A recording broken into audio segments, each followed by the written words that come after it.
What character would realistically learn magic in Marvel? This video is purely for entertainment and does not infringe on copyrights or laws. The rights to the novel and image belong to the original author. We do not claim ownership. Don't like waiting and want to listen to this fanfic in full now? Subscribe to our Patreon, where you'll find the best fanfics. Chapter 776 Horus Birthday Party. Conrad Kaz fiercely thrust out the alloy sword in his hand, and it pierced a demon's chest. The familiar feeling made the Midnight Haunter smile fiercely. He twisted his wrist fiercely to enlarge the wound, then held the sword with both hands and exerted force, completely splitting the upper body of the demon. This was the last one. The tall demon wailed and fell to the ground, blood gushing out continuously, forming a strange scene like a river of blood on the ground. "Are you okay?" someone shouted from a distance. Kaz did not answer, but turned his head to observe whether there were any demons pretending to be dead. After he was completely sure that they were all dead, he replied to the guy who called him in an impatient tone, "Be quiet." The soldier who had already run to his side smiled awkwardly, but his eyes were still glancing at Kaz's bare body. "At least wear a headset and enter our communication channel, right? I told you to be quiet." Kaz flew into a rage. His eyes were dark, and there was no trace of white in his eyes. The soldier suddenly realized and immediately covered his mouth and nodded repeatedly. He knew that this gentleman was using his special ability to detect the demon portals around him. After a while, Kaz exhaled and his attitude softened. "Report the casualties." "Only one recruit shot his left foot because he was too nervous," the soldier said honestly. "Except for him, no one of us was injured." Kurz nodded with satisfaction, and then began to preach fiercely. "I said, if you want to join the empire I founded and live in peace, you must follow my rules completely. Understand? Next time if you dare to rush to the battlefield under such circumstances, I will kill you with my own hands to restore military discipline." He narrowed his eyes and said it seriously. The soldier just grinned. Midnight Haunter made a dull nasal sound in dissatisfaction, but did not say anything. He shook the blood off the long sword and handed it to the soldier. The soldier was 1.87 meters tall and very strong, but he had to use both hands to barely lift Kurz's sword. "How is the city?" Kurz asked as he walked. "I contacted once 2 hours ago. Everything is normal." "What about the mobile energy source that has been on Mars?" The soldier paused, not knowing how to describe it. To be honest, the analysis results of the scientists in the base made him unsure how to explain it to Kurz. The scientists explained to him for a long time in a fanatical manner, which basically meant that the mobile energy source on Mars was no different from a nuclear bomb. "You can say it anyway." Kaz waved his hand lightly and walked through the ruins of the city. In a place where the soldier could not see,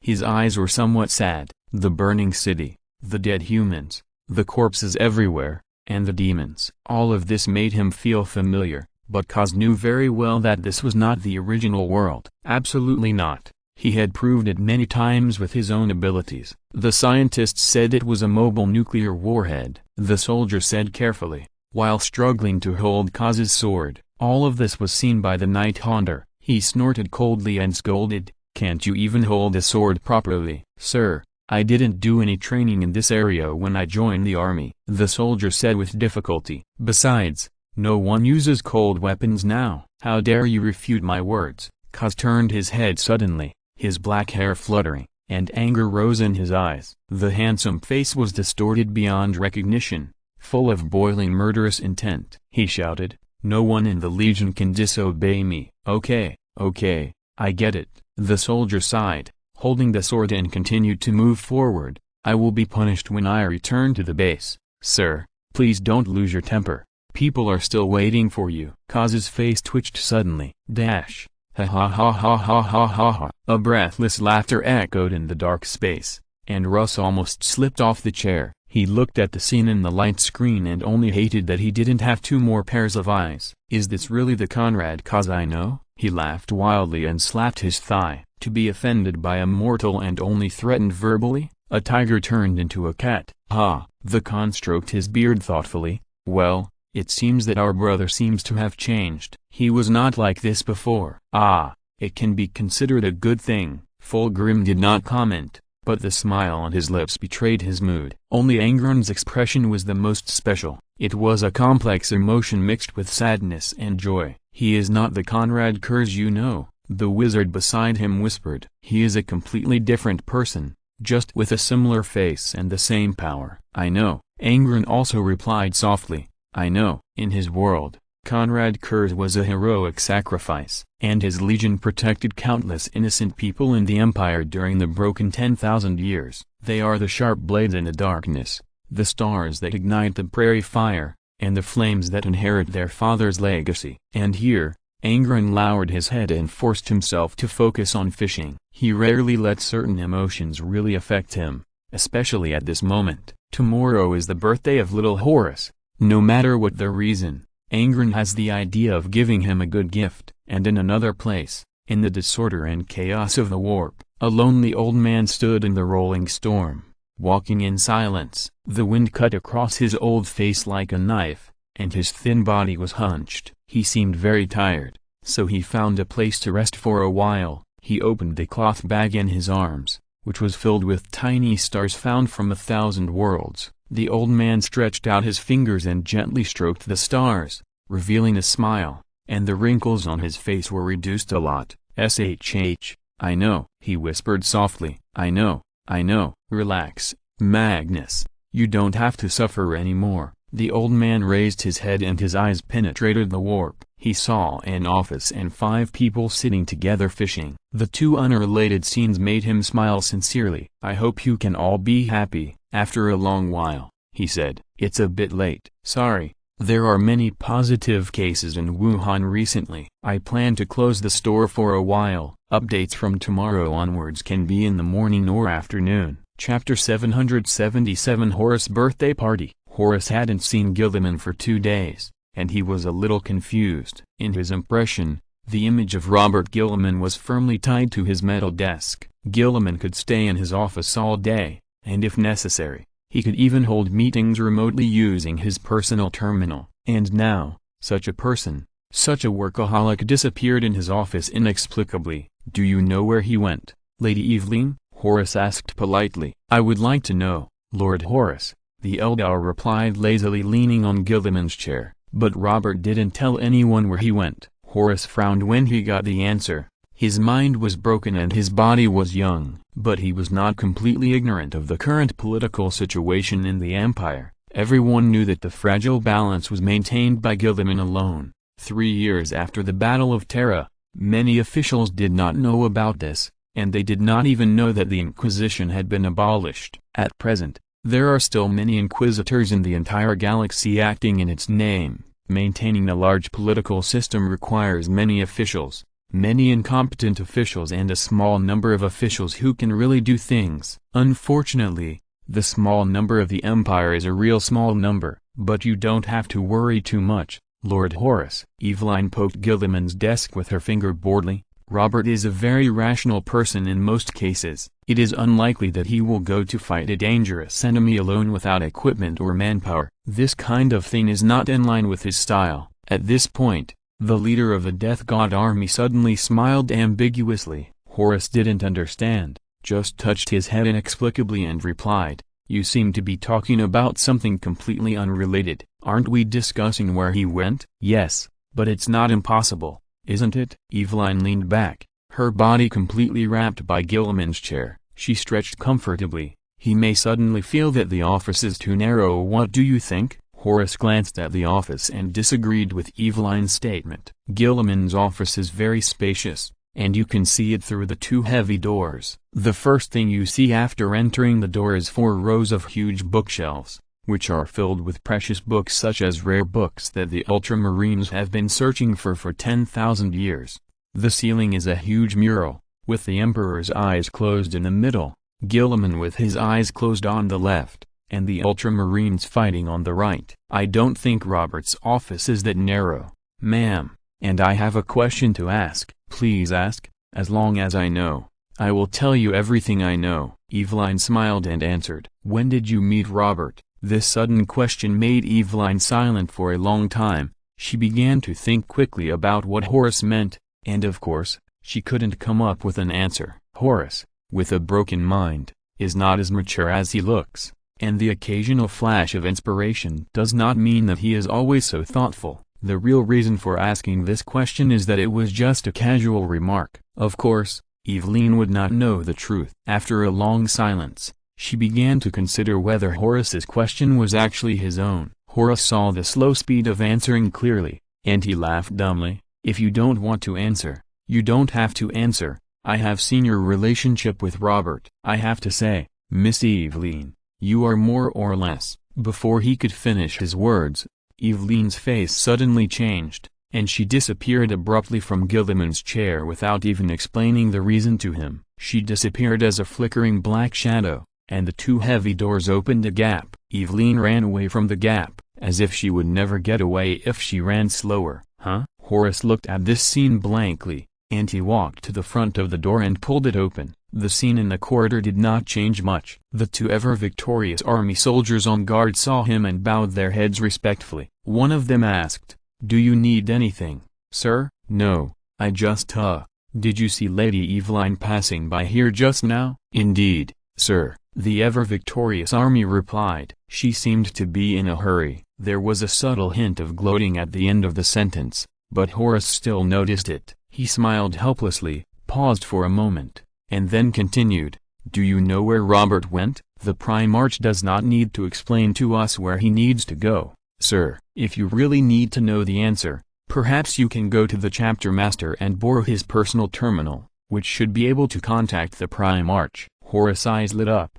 "Good idea. Thank you for your reminder, but I'm afraid I have to wait until dinner time to find him. I haven't finished my study plan for today." After saying that, he ran away, apparently going back to his room. The two ever-victorious soldiers exchanged glances through their helmets. One of them said in a low voice after a long silence, "I have always wanted to ask you if you think the little adult looks like Cough. Sometimes I really want to remind him that it is better to wear a mask." He used a Cough instead of a detailed name, but the other ever-victorious soldiers could clearly know who he was referring to. The latter shook his head slightly and said indifferently, "This is not something we should care about, brother. Just stand guard for now. 3 weeks later, it will be our vacation. At that time, we can go to Terra Space Station to ask the brothers who stayed there about the recent information circulating." The former was silent for a while and nodded, but still complained, "I can't believe that we now have a secret intelligence network. This is not what we would do." The latter shrugged.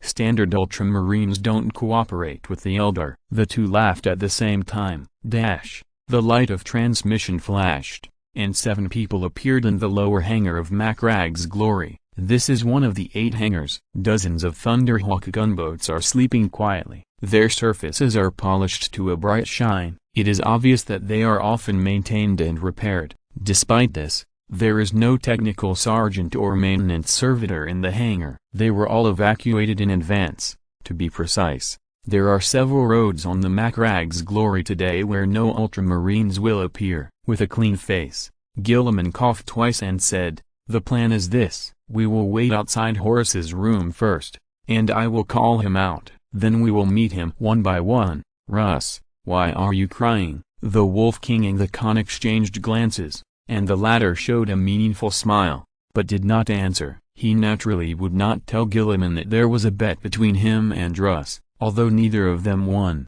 For Russ, not winning is equivalent to losing. He has wanted to drink the wine of the Chagorians for a long time. Gilliman glanced at the two men in confusion, then continued, "The reason we are meeting them one by one is that his soul is still in a shattered state. If we rush into his room all at once, I'm afraid something bad will happen." "What is going on?" Fulgrim asked, holding a carefully wrapped gift box in his hands. Gilliman sighed. "Well, I've been with Horace for a while. Of course, I mean him at this stage. His mind is currently in his teenage years, and most of the time he's just a very smart child. But occasionally he shows his side as Horace. I mean, the real Horace." Sanguinius listened quietly, looking at Gilliman with worry in his eyes, and couldn't help but speak when he mentioned the real Horace. "Is he okay? I mean, is he?" "No, you can rest assured, brother." Gilliman smiled. At that time, he was very confused. always thinking that the existence of me or the Khan was just an illusion of chaos. He would always repent for what he had done,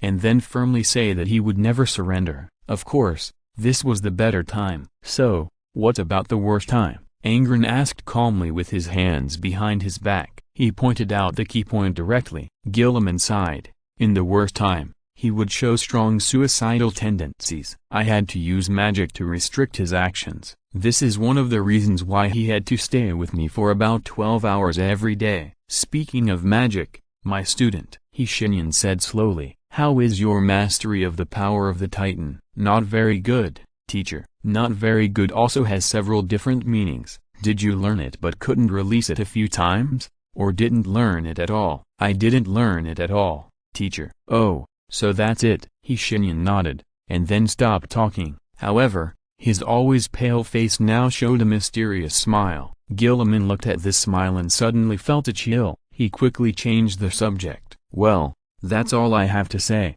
brothers. Let's get started." The adjectives he chose made the others' expressions become a little strange. Macrag's glory is a flagship of the Glorious Queen class, which means that she is simply ridiculously large. Although it is not as big as the Revenge and the newly produced Behemoth-class battleship, it is still one of the Empire's past glories. If someone plans to walk around this ship just by walking, he is probably crazy, but if this walk is helped by a wizard, it's another matter. Russ looked back, and the scenery passing by so fast made him grin uncontrollably. "There is such a trick, Captain. Can I learn it?" "Yes, you can. But you have to sit still. I mean, you have to have enough patience to meditate." Russ immediately lost interest. "Oh, well, forget it." "You really gave up without hesitation, Russ," Khan said with a smile. "Still thinking about my 2 barrels of wine?" "Yes," the Wolf King admitted without hesitation. "Of course I will think about them. There is no such thing as too much precious treasure as wine, especially wine from you. You were not very generous in the past." The Khan shrugged his shoulders and did not answer Russ's pointed words. The journey that might have taken half a day to more than a day to walk now only took 17 minutes. They stood in front of a separate door, wearing casual clothes. At this time, they did not look like noble primarchs, but a group of ordinary people. A group of ordinary people who were excited, uneasy, and worried about meeting their brothers who had not seen each other for a long time. Of course, except Shenyan. He came here today just to watch the show. At this time, he was leaning against the wall on the other side leisurely with a smile on his face. Gilliman exchanged glances with his brothers, took a deep breath, stood in front of Horace's door, and reached out to knock on the door. "Please come in." A much more childish voice came from inside, but everyone could tell who the owner of the voice was. Gilliman opened the door and entered. Horace was sitting with his back to him, reading a book. On the desk was a notebook with many things written on it. He was very serious about his attitude towards knowledge. "Who is it?" Horace asked without turning his head. "Please forgive me for not being able to receive you now. This page is too wonderful and I can't take my eyes off it." "It's me, brother." Horace turned his head suddenly and exclaimed happily. "Ah, Robert. Where have you been before?" "I went to deal with some things. Anyway, I'm glad you're okay. Are you a little bothered by too many government affairs?" "It's okay. I'm studying politics recently and will be able to help you soon." There was no concealment in Horace's smile, only a clear heart. His room was not luxurious, and could even be considered simple. This was his request. And this childish, immature child had a face that Gilliman was very familiar with. In the past, he respected the owner of this face. But the owner of this face finally tore the bond between the galaxy and the brothers with his own hands. Countless people died in that disaster, and countless worlds are still wailing about it. Gilliman stared at him for a while, intending to explain to Horace as planned, but suddenly there was a noisy sound behind him, like the sound of many people falling down in a crowd. He looked back and found Russ lying by the door, with an embarrassed smile on his face. The Khan reached out and pulled him, but also exposed most of his body. Angren stood in the shadows not far away, with only a pair of eyes exposed. Fulgrim stood side by side with Sanguinius holding a gift box, smiling at them. At that moment, it seemed that nothing had changed, except that many people were missing. After a brief moment of sadness, Gilliman immediately realized the seriousness of the problem. He quickly turned his head to look at Horus, and sure enough, the latter had fallen into that state again. The temperature in the room began to change silently. It gradually rose and gradually boiled. The air began to be filled with a palpitating breath. The metal plates that made up the wall creaked, and the power of the star body was beginning to emerge. Just the emotional fluctuations made many Primarchs feel uncomfortable. The broken soul came back. He stared at the scene in front of him blankly, frowning, not speaking, and looking lost. "Horus, are you okay?" Gilliman asked worriedly. The broken soul slowly raised his head and looked at him, as if he didn't understand what the question meant. After a few seconds, he shook his head. This shake of the head was not to answer Gilliman's question, but out of another feeling. "How could this happen?" he said sadly. "Fulgrim, Angron, I can still understand that you are here, but why are you also? Jaghatai, Russ, Robert, Sanguinius, why are you also? No, this can't be true. This must be an illusion," he murmured to himself. "Yes, an illusion." Anger broke out. The surging and burning anger turned into a distorted scene visible to the naked eye. The broken soul screamed silently, and he felt as if 1,000 swords were piercing his heart at the same time, and tears dripped from his eyes. He said it was an illusion, but he still couldn't help crying. The huge and heavy sadness swept over, and everyone was stunned. "Brother, stop, this is not." Gilliman tried to explain, but was interrupted. "Shut up, you pathetic illusion, chaos creature of the warp. How dare you steal my brother's image to deceive me again? You have deceived me once, you have made me." He choked and knelt on the ground. His tears had dried, and now what flowed out of his eyes was scarlet blood. "Is this what you want? You want to see me suffer and perish? Never, never. I will not let you succeed again. I will never succumb to lies again." The broken soul raised his hand, and the power gathered there. He did not hesitate to protrude his knuckles and punched his own temple. At that moment,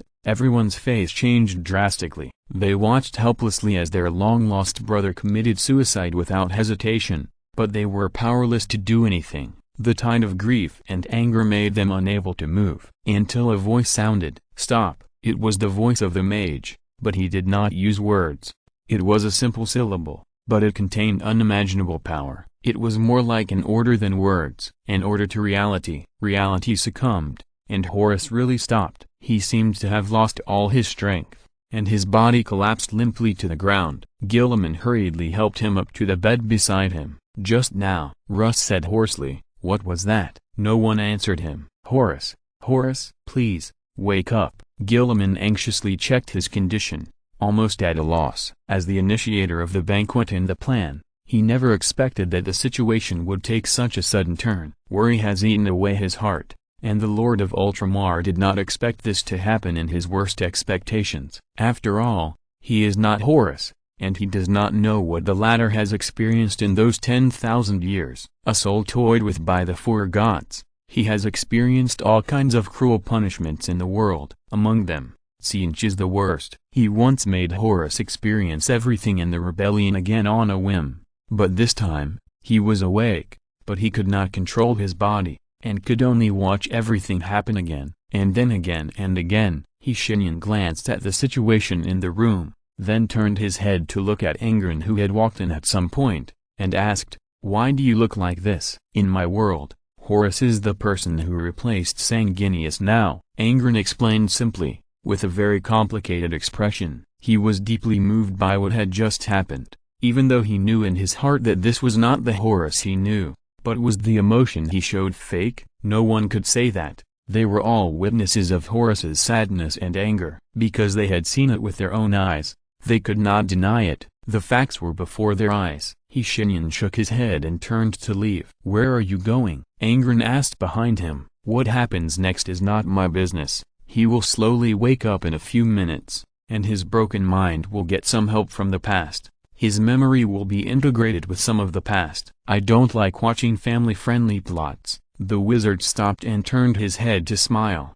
"Let's leave it for you to enjoy. I have other things to do." His figure gradually disappeared in a beam of light, crossing the border. Once again, the moon was high in the sky, white and beautiful, surrounded by pointed roof buildings. The dense and complex houses were crowded together, giving people a complex beauty. Although they were all close together, they did not give people a sense of crowding.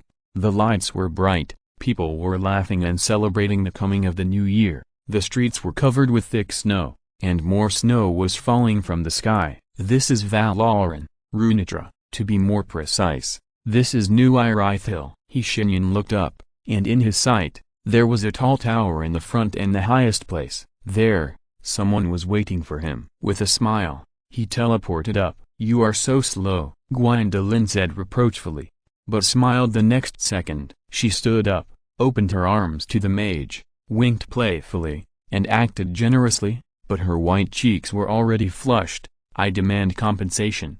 Tomorrow's 10,000 updates." Chapter 778, Snaketail Entangled. The mage felt a little suffocated for the first time in a long time. Don't get me wrong, Gwendolyn is not that broad-minded. She just trapped him up with her snake tail. It was a very unique experience. Shenyan silently looked at the tail wrapped around his chest and neck, the end of which was even trembling slightly with her breathing, and the color was a little childish red in the whiteness. The scales were arranged in layers on her tail in an orderly manner, but they did not look hard. The feeling transmitted back from touching his skin was closer to the soft texture of skin. Somehow, Shenyan felt that this morning was particularly hot. He sighed, closed his eyes, and planned to use his mental power to simulate the process of element transformation in his mind. Element transformation is a relatively complicated process, which requires calm thinking and extreme rationality, especially in simulation.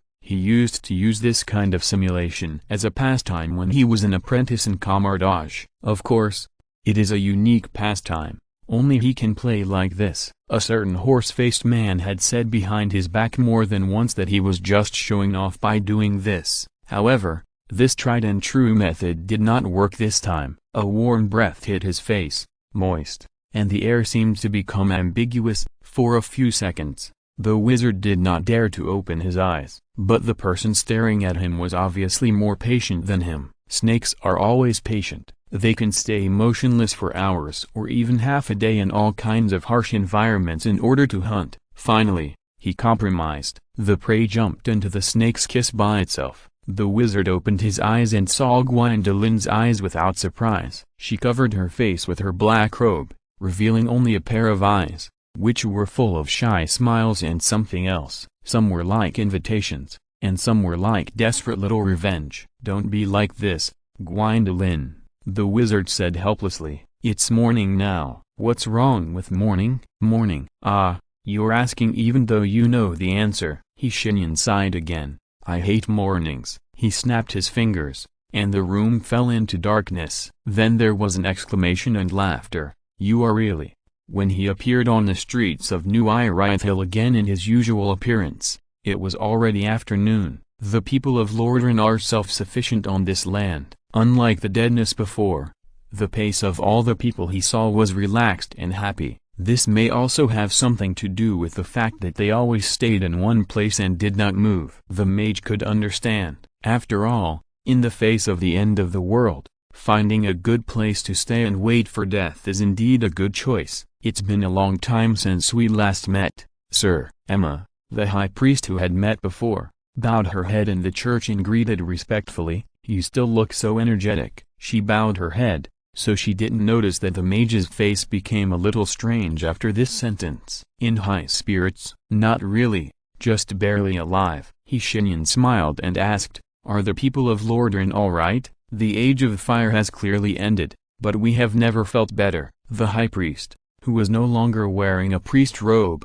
couldn't help but smile. "This is a land full of vitality, and any crop can thrive. I can't remember the last time I saw the wheat waves in the farmland outside Lothric." Shenyan nodded without comment and turned to talk about the two princes. "How are the two princes you once served?" "Them." High Priest Emma raised her head and stared at the clear sky. At this moment, she was more like an ordinary old woman. There was even a hint of pampering for children in her words. After everything was put down, some things were finally no longer heavy. "You cured the little prince's disability, and he wants to travel around the world, at least to see the strange world." The eldest prince was worried about him, so he went with him. Some time ago, I heard some travelers who came here talking about a pair of brothers. It is said that they are exploring a very cold place. Frail Jord, a huge goat with the color of lava, flashed before the wizard's eyes. This demigod had met him once before. It must be said that Orn is more competent than many real gods. He does not interfere with the lives of mortals at will,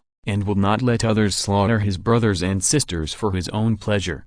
He just stands quietly beside his furnace, but if there is a disaster that is enough to threaten mortals, he will stand up without hesitation. In addition, there is an apprentice he once accepted. Shenyan smiled with interest, but this emotion did not last long. The reason is simple. He remembered that he raised a wolf. Efficient. I have to leave first. See you again if we are lucky. His farewell was as abrupt as his arrival. Efficient Emma looked at the white light spots in the air in astonishment. For a moment, she didn't know what to say. She still had a lot of things to report to this excellency. What made him so anxious? The Efficient frowned. Could it be that he ran into some trouble? She thought about it and decided to tell Gwendolyn about it. Some people may not be willing to ask others for help. She didn't know if that excellency was one of them. However, no one in the Age of Fire was ungrateful. Even thieves and robbers had their own persistence. They rested and lived a stable life here. Swords were forged into plows, weapons were covered in dust, and armor was collected. But if someone wanted to attack their savior, then these embers would not mind rekindling. With the slight sense of weightlessness that was unique to the end of long-distance teleportation, the wizard was quite surprised to scan the layers of his wizard tower. He never expected that this place would be so neat and clean. Logically speaking, a canine that hasn't seen its owner for a long time and hasn't moved much should be quite anxious. In Shenyan's expectation, she is likely to mess up the wizard tower, and his apprentice G is probably helpless against Feng. Not to mention that his personality has always been controlled by Feng. Even if he really wants to control it, he probably can't. As a reality warper, G has no chance of competing with Feng if he doesn't take it seriously. He can't take it seriously, and this condition is enough for Feng to bully him at will. After all, Feng was transformed by him. Apart from her personality, she has nothing to do with the species of the mortal world. Raising his hand, Shenyan silently released a sense of existence erasure on himself, which is an advanced application of invisibility. Neither detection spells nor machines can work on this trick. It is convenient and easy to use, and it is a good choice for infiltration, but it will occasionally be discovered by some guys whose intuition is too good to be human. He walked up the stairs little by little, and first searched the guest rooms on the second floor, but found that there was no one here. No visitors? Where did G go? Did he marry the girl in the flower shop? He narrowed his eyes, turned around and left, and walked up to the third floor. As soon as he opened the door of his room, the huge amount of magic that hit him almost made the mage sneeze. This concentration, if placed in the outside world, may directly upgrade all the people in the city to standard magical creatures. This is not a good thing. The rash upgrade does not represent the evolution of the life level,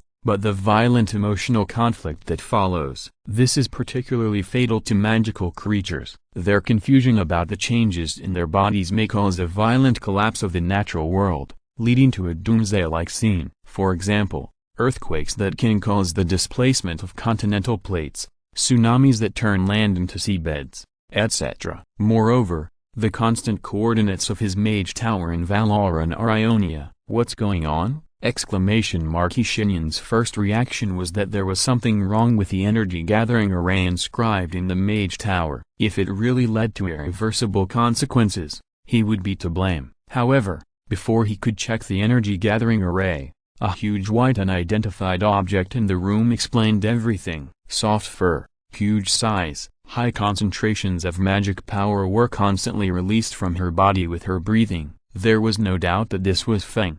However, her size, Shenyan's mouth twitched slightly. Even if you let Dr. Banar come here and turn into Hulk, he might be a few heads shorter than Feng. This is still Feng lying down. What did this stupid wolf eat when he was away? After a brief check with mental power, her size change was obviously due to the evolution caused by excessive energy intake. In the original design of the mage, He did not set an upper limit for Feng's evolution. In other words, if she was given enough time, she could continue to evolve. Of course, there are many side effects, such as her current deep sleep and this excessively large size. The room was expanded many times to accommodate her body size, but even so, her head could still touch the ceiling when she was lying on her stomach. "You are so lucky to eat random things." Talking to himself, the mage reached out and touched her fur. It felt as good as always, and was extremely soft. He continued to explore with his mental power, but found some star spirits that had not been fully digested in Feng's stomach. How did the saying go? Yes, pets follow their owners. Shenyan laughed. He didn't know how this group of star spirits offended Feng, but he was very happy to see them die one by one. "Okay, you can continue to sleep." Shaking his head, he snapped his fingers and left here. After finally coming back, he planned to finish some things completely. There is another chapter of 7K, which is being coded. I will throw this chapter out as a transition. Chapter 779, The Burning of Piltover. His hair was white, and he couldn't even straighten his back. Staring at the person in the mirror, Swain shook his head expressionlessly. He might not recognize himself 2 years ago. The power of time is so cruel. It stands in an invisible and intangible place, but it fairly dominates everyone's life. Time will always pass, and no one can escape it. Even if you are immortal, it will leave some marks on you. Not to mention Swain, a mortal. All the affairs of Noxus are completely on him, and this consequence is devastating to the body and mind of a mortal. He once tempered his will with steel, so he survived until today. Swain didn't know how long he could hold on. He just hoped to hold on for as long as possible. At least he had to hold on until Noxus completed all the operations against Piltover, so that he could close his eyes with peace of mind. Walking out of his room, the 2 guards bowed their heads respectfully, wearing new military caps. In just 2 years, the environment in Noxus has changed dramatically. This change can be seen from the uniforms of the soldiers. Generally speaking, a country like Noxus, which used cold weapons, cavalry charges, and infantry foot battles as its main offensive means 2 years ago, would not abandon armor. In the era of cold weapons, the side with stronger armor always has a huge advantage. However, in front of firearms that can fire continuously, all this is a different story. Why hasn't the morning newspaper been delivered today? Swain certainly didn't want to go out for a walk. He frowned and asked the 2 guards. They looked at each other, and the taller one explained, "The people from the Ministry of Internal Affairs haven't come yet." It seems that they were delayed by something. The Noxian leader snorted coldly. 3 delays in 1 week. Such efficiency is simply outrageous. If they didn't have a suitable reason every time. He didn't say more. The 2 short sentences made the 2 guards shiver all over their bodies. They stood aside in silence, not daring to breathe. Just as the atmosphere became more and more stagnant, Swain suddenly sighed. "Well," his tone became softer, "tell the people from the Ministry of Internal Affairs to keep the morning newspaper and send it to me in the evening along with the evening newspaper. I will deal with them together." "Are you going to travel?" "I plan to." Swain nodded and waved to the tall guard. "You, follow me." "As you command." Swain's permanent residence has been changed from the villa in the palace to a single-family house in the north of the Immortal Bastion. It is quiet here most of the time, which is one of the few privileges he asked for. There is no other way. Handling government affairs requires a quiet environment. If possible, he even wants to deal with these things underground. As for why he moved out, there are many reasons. The most important one is that his previous residence is in the way. Most of the outer walls of the Noxian Palace have been demolished. They do not conform to the new building plan of the Immortal Bastion, so they must be demolished, including Swain's previous residence. He did not say a word and moved out the second hour after hearing the news, without even any hesitation. Leading by example is always the best and wisest way for a leader to execute orders. Immortal Bastion is now a relatively quiet city. After the disaster, it lost something forever. Of course, some new spirits have also taken root in the city. Noxians are known for never giving up, and now they are even more terrifying. It took only half a year to defeat Piltover, which has a lot of cutting-edge technology, and forced it to sue for peace. Now, all countries in the world are in danger. and everyone is afraid that they will become the next target of Noxus. What they don't know is that Noxus's battle plan is also divided into people. Those small countries that are too remote are not included in the attack. What's even more ridiculous is that Swain heard that some people in Freljord are also worried about this. That night, he laughed happily for the first time in a long time. Unlike Swain, Cyan's current situation is far from pleasant. To be honest, fighting with the Piltover people has nothing to do with the word pleasure. These people have endless strange weapons, plus the special terrain of Piltover. Although reluctant to admit it, Noxus has indeed suffered a bit here. However, the balance of victory was undoubtedly tilting towards them. Die, you invaders. The tall war mech was driven by the driver to attack Darius. The current hand of Noxus stood there with a gloomy expression, without any intention of dodging. His superhuman reaction speed allowed him to make a perfect move when danger came. The two-legged mech took the lead and smashed the first punch with great momentum. The metal fist carried the undisguised hatred of the driver, but Darius moved slightly to the left at the most critical moment. The iron fist missed. The hand of Noxus showed a grim smile, and the deadly sharpness of the black cutter suddenly appeared at this moment. A cold light flashed, and the mech's hand remained in place forever. The driver still wanted to resist, but he had to pay the price for his bad decision. War is not a joke. It is not an art in the eyes of some people, nor is it a sandbox deduction game in the eyes of some people. For Darius, it is more like a choice that he had to make. He quickly disabled the mech and dragged the pilot out of the cockpit. These Piltover guys developed this kind of thing in half a year. It has terrible potential. Unfortunately, they are also stubborn and don't listen to Noxus's persuasion. Shaking his head slightly, the pilot's struggle brought Darius back to his senses. He frowned and said in an unpleasant tone beside the ruins and the collapsed mech, "Be quiet, Mrs. Piltover. I'm a fucking Zon." The pilot was furious. "Take your fucking words back. Do you hear me? Otherwise, I'll make your fucking ashes," after knocking the foul-mouthed guy unconscious. Darius shook his head. He was brave, but too stupid to even realize that Darius had countless opportunities to kill him, but he just didn't do it. "Well done, brother Darius," a voice sounded not far from him, and Cerberus, wearing pure black power armor, came over with a blood-stained chainsword. This Astarte suddenly appeared in the Immortal Bastion more than a year ago. No one knew his true identity except for a few people. Darius was one of them, so he maintained the highest level of respect for Cerberus. "This level is not worthy of your praise," Darius replied. "Why don't you save the praise for us after we have captured the Tower of Piltover?" "Too modest, hand of Noxus." Cerberus smiled and said, "I actually admire your character more than your fighting skills, brother Darius. Only a few people understand the need to remain rational in battle, and I am glad to find that you are one of them." His words made Darius shake his head. "I didn't choose to kill the pilot for the sake of the overall situation, but simply because I thought it was unnecessary." Darius replied seriously, "Don't you think it's a blasphemy to waste their lives here?" He clenched his fists, and the clanging sound of his armor colliding was like the sound of a marching drum. "There is a galaxy in the sky that needs our power. Every human life is vital in this situation. General Thane's order is undoubtedly correct. I wonder when these Piltover or Zon people will find out that we are deliberately trying our best to save their lives." Cerberus sighed helplessly. "Yes, this is one of the reasons why Noxus was tripped by Piltover. Not killing people is a fantasy in war. You can cause countless casualties with a wave of your arms, but now someone asks you to tie your own hands and feet. The most important point is that Cerberus knows that Thane is right. Using his brain that belongs to Gaviel Loken to think, and calculating the pros and cons based on the experience he has gained from his time in the cold galaxy, Loken knows that Thane is right.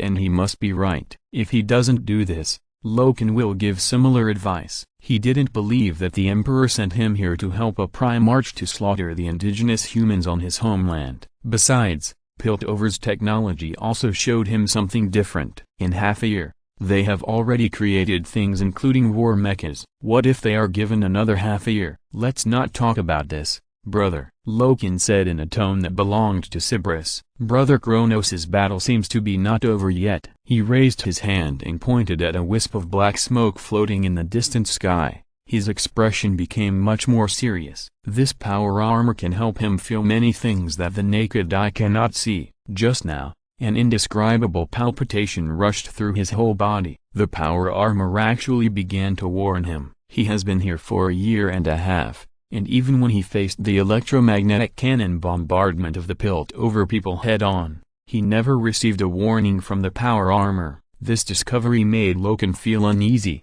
You know, war is playing with fire, and tying your own hands and feet like now is more dangerous than being thrown off the top of a mountain. Darius raised his head, and his expression became gloomy again. The ground was shaking at the right time. There was no doubt that in order to deal with Kronos, Mrs. Piltover might have used something that they themselves did not understand very well. The two of them ran away immediately. First of all, I apologized. Today's 10,000 updates were cancelled. Then the reason: the author's mother tested positive. The nucleic acid test was yesterday, and I received the news directly today. She is visiting quarantine. The author also has to be quarantined at home. I don't know if she will be infected. My family is in the catering business, and the business is usually good. Wuhan has just been opened for a short time, and I am a little prepared for this matter, but I am still a little confused when it really comes to me. I originally planned to close the store after another week. This is the current situation. I have to complain here. She tested positive and still wanted me to pack her facial masks and other skincare products and clothes and send them to the bottom of the building. That's all I have to say. I'm confused. You guys really better not run around recently,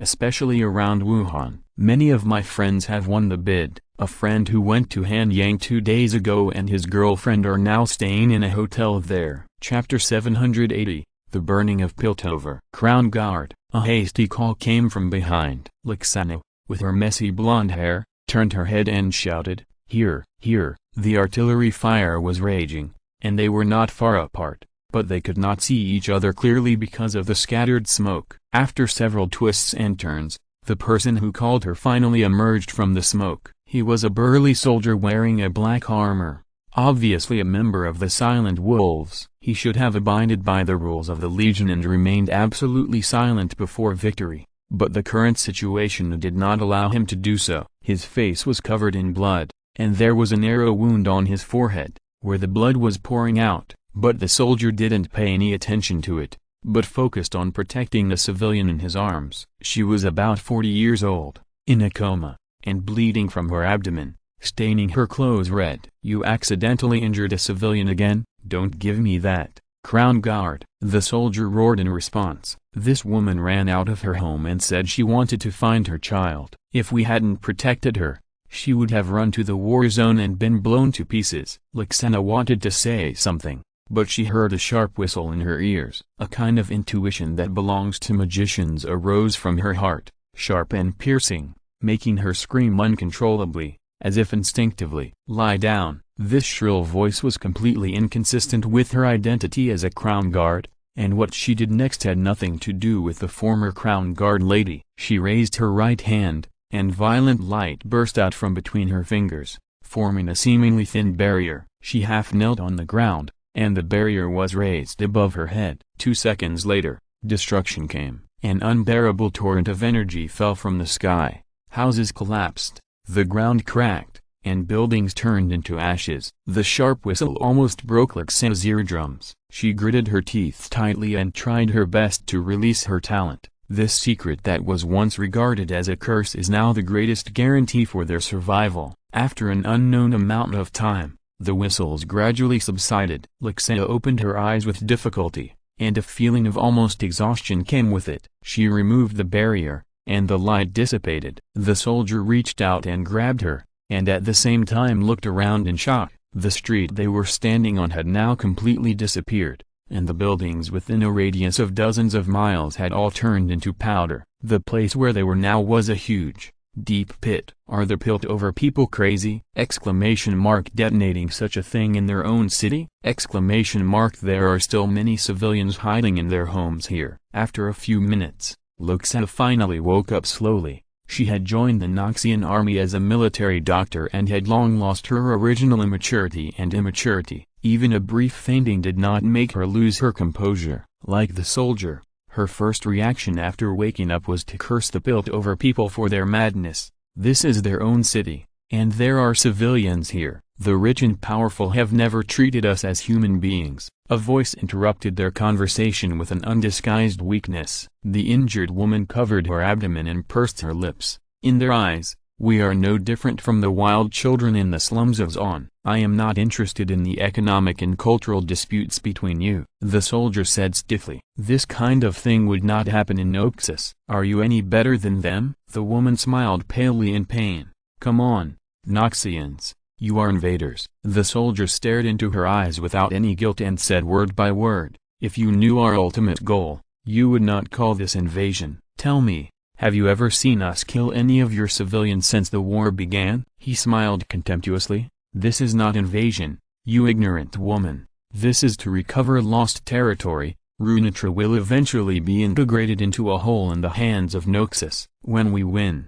those Piltover guys will never have the opportunity to do such a thing again. Lixena had no intention of participating in their quarrel. If this matter is really counted, it will be a mess, and there is no way to explain it. At the beginning, she was also confused about the defeat of Demesa. But the Noxians proved with their actions that their purpose was not as simple as it seemed. No invader would not exploit the defeated country after winning. This was not common sense. At first, she would stay up all night thinking about what the Noxians meant. In order to get the answer, she even joined the Noxian army and became a military doctor, but in the end she only came to one conclusion. The Noxians are all crazy. You can't reason with crazy people. It won't work. Stop making noise and observe the situation nearby. Lixena coughed. I just hope that the mages and the Legion react as fast as I do. The soldier said firmly. Don't worry, Crown Guard. Their reaction is definitely faster than yours. Lixena rolled her eyes where he couldn't see. She coughed and came to the woman's side, and pulled away her hand on her abdomen under her vigilant eyes. The action was so fast that the woman didn't even react. What are you doing? Healing you, stop screaming. Lixena slapped away her hand that was trying to cover her wound. The time she spent as a doctor was not high in her life, but it greatly improved her character. At least Lixena could never do such a thing before. As she spoke, she took out clean gauze and potion from the cloth bag on her belt. The situation was urgent during the war, and she could only do some simple bandaging at most. But it was better to have something than nothing. While she was treating her, Lixena Crown Guard was always thinking about the other two people. A man was lying in the ruins with an ugly expression, fully armed, with black armor, and a roaring wolf on his right shoulder armor, which was shining with metallic light. After a while, after making sure that the devastating explosion had completely subsided, he turned around and broke the oath he made when he joined the Silent Wolf Legion. Are you all okay? A group of children looked at him timidly. The one leading the group was a little girl, who was very tall. At this time, she bit her lips firmly and shook her head with an unyielding look. She didn't know how funny her gray face was in contrast to this expression. However, Garn didn't find it funny. He only felt sad, and then deeply angry. What were those nobles in Piltover thinking? This is their own city. He rescued these children from an orphanage that was about to collapse. The Silent Wolf Legion occupied many places after entering Piltover, but they did not do anything to the civilians, but only implemented strict curfew measures. Civilians can even go to the streets during the day to continue their lives. Of course, no one dared to do so. In general, the war situation is favorable to Noxus. The civilians are all under control, and some of the Legion's soldiers are left behind the front line to take charge of their safety.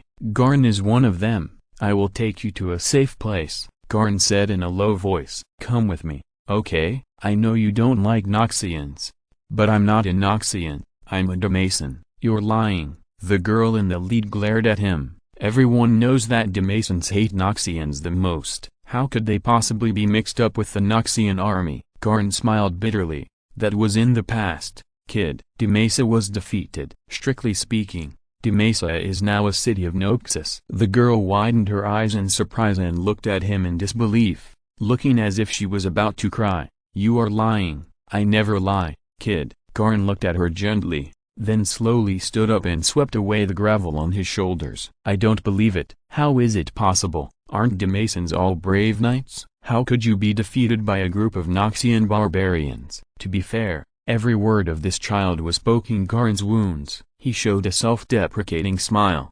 "Ha, brave knights? Like the ones in fairy tales? Well, kid, the knights in fairy tales would not allow the demon hunters to persecute and throw innocent people into jail. And the Noxians are not barbarians. It has already happened. If you want to know about this, you can ask other people after the war," Garin briefly explained and quickly skipped the topic. "As for now, come with me, okay? It's not safe here." Garin was not exaggerating, but he really felt that it was unsafe here. Those Piltover people were not crazy.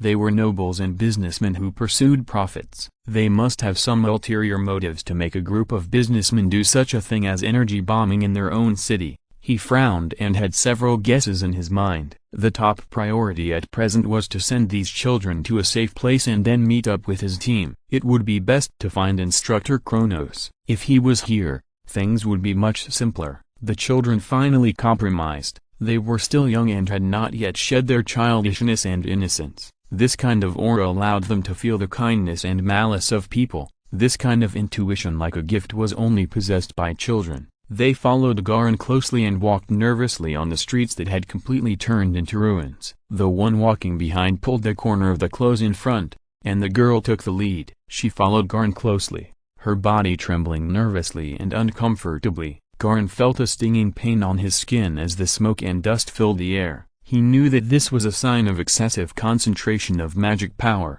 Very obvious. The huge explosion was driven by magic power. The eldest son of the Crown Guard family showed a trace of disgust on his face. He did not hate the wizards and their magic, but he had a lot of opinions about the people who caused this tragedy. After walking for about 10 minutes, they finally found an open space, where the destruction was relatively not that serious. Judging from the scattered bricks and the remaining tables and chairs, this should have been an underground tavern. Garin climbed up the ruins and looked carefully at the far end, and came to a conclusion. They were not in the center of the explosion. The reason why he and these children were still alive was entirely because of luck. They were at the edge of the explosion and were only slightly affected. However, if the edge has become like this, what will the center look like? Garin didn't dare to think about it carefully. At the same time, the girl called him nervously from below. "Someone is coming. They are wearing strange clothes, and they are wearing glowing helmets." The silent wolf sergeant turned his head suddenly, and his right hand had already reached the giant sword hanging on his back. The girl did not lie to him. On the way they came, a group of strange-looking people were marching here. They were very particular about their actions, covering each other, taking care of everything, and their steps were slow and cautious. They were obviously well trained. Garin immediately concluded that this was a private soldier of a Piltover family. Piltover has an army, most of which are modified people. They advocate large-scale mechanical modification, and this modification can indeed bring them powerful strength, but they will never act like this. The movement of the army must be fast and swift, and it is impossible to take this spies-like approach. Walking like this in the open air, the crossbowmen will teach them what cruelty is. Moreover, the Piltover army does not wear such uniforms. Something is wrong. Those clothes were made of cloth, with little defensive ability, and the helmets were full coverage and airtight. They looked very intimidating, but the material was obviously not metal. This group of private soldiers came to the ruins after the explosion wearing such clothes. Garin was horrified. He remembered something bad. If his guess was true, then this group of nobles in Piltover might need some special punishment. "Hide," he whispered to the children below, and he climbed down from the ruins lightly. With the intuition tempered in the battlefield, he immediately found a place suitable for ambush. But the situation always cannot keep up with the change. With a roar, a black shadow fell from the sky, and death immediately descended on the group of private soldiers. A special roar suddenly sounded, and Garin immediately seized the opportunity. He rushed out from his hiding place and chopped down a private soldier with the giant sword in his hand. Blood splattered, but the battle was over. He had just killed 2 private soldiers, but the black shadow had slaughtered all the enemies. A deep, altered voice sounded among the corpses. Garin Crown Guard, I remember you. Galen lowered his head and paid sincere respect to the man in front of him. My pleasure, Instructor Kronos. I got infected. I feel dizzy, hot, and painful. I can't write more. Let's leave it at that. You'd better take precautions. This thing is really not an ordinary flu. Chapter 781. The Burning of Piltover. There are many positions in the Noxian army. The country has a relatively loose administrative system, and many legions are scattered all over the world. However, only one legion has the rank of instructor. It is the only one that can have it. With a deep awe, Garn raised his head and looked up at the person in front of him. To be fair, Garn's figure is already terrifyingly burly, but compared with Kronos, he is just like a thin ordinary person. Don't belittle yourself. We have all seen your promotion speed. Did you rescue those children? Kronos took off his helmet, and the 3 golden nails on his forehead reflected the tiny light in the air. His serious face made the children exclaim in unison. They thought that this giant looked like this, but they didn't expect that there was a person inside. Yes, Instructor. Garn swung the giant sword and made a beautiful sword flower. He explained in a slightly dull tone. The director of the orphanage ran away and abandoned the children. You can't ask others to show kindness unconditionally. Kronos nodded slightly and hung the long-stopped chainsaw sword back on his belt. He squatted down, carefully observing the private soldiers who died miserably, and shared his insights with Galen. These people came very quickly, he said. Obviously they were well prepared. It seems that these so-called families in Piltover have decided to join forces with their parliament. Galen frowned. As the eldest son of the Crown Guard family, he has a broad vision, so he knows very well what kind of things the families in Piltover are. The city has accumulated unimaginable wealth over the past few hundred years with its geographical advantages, but this wealth is not equally owned by everyone. On the contrary, the poor have become poorer, and the rich have always been richer. Families are such a product. They are nobles, merchants, the hidden laws in the city, and the holders of wealth. In other words, these people are dragons taking a nap on a pile of gold coins. No, it's worse than that. At least dragons won't use poor people for human transformation experiments. Instructor. Galen just uttered these 2 words when he was interrupted by Kronos. He raised his head. His expression did not change. Serious and scary, but also calm and scary. Don't think too much, Sergeant Galen. Kronos slowly stood up, like a mountain stretching his body in front of Galen, casting an insurmountable shadow. Things have come to this point. General Sean will solve everything. After saying this, his light gray eyes showed some emotions that Galen couldn't understand. Bring those children here, Sergeant. Kronos ordered. Let's continue to move forward, regroup the Legion, and search for possible survivors. When the war is settled, every surviving civilian will become a witness to this crime. Galen took the order and turned around to gather the children. Considering Kronos' size, it would probably take some time for them to come. Looking at his departing back, Kronos narrowed his eyes. The Piltovers thought they could win the war regardless of all costs, even abandoning humanity. They were wrong. Their situation was not that bad, and they were not qualified to choose to give up this precious thing. However, once some choices were made, there would be no turning back. A gloomy anger slowly boiled in his heart. Dash, knock, knock, knock, knock. The monotonous sound echoed in the dark tent. A giant was hammering on steel, to be precise, knocking on his chin. It was made of steel and was once gold-plated hundreds of years ago. It was the crown of a king. The king was killed by his own hands and still glared at him before he died. Thinking of this, Cyan snorted and laughed. I don't know what you would think of Demesa now, Jarvan. The time of reminiscing about the past did not last too long. Cyan stood up from his throne made of steel. It's time. He walked out of the tent, and dark clouds spread and rolled in the sky, like an annotation of the coming disaster. Sean stared at the gloomy sky, and had a premonition that the storm was approaching. For Piltover, this was very common. They were a port city, and storms were common. The residents of the City of Progress could still hide in their homes to avoid the storm, but the people of Zaun did not have such good conditions. Go tell the military mages to send a message to the brothers stationed in Zaun. Sean's voice sounded like thunder in the camp. Evacuate the crowd and let them stay at home. For those who are unable to protect themselves, take them back to the camp." "Yes, General." The soldiers who received the order hurried away,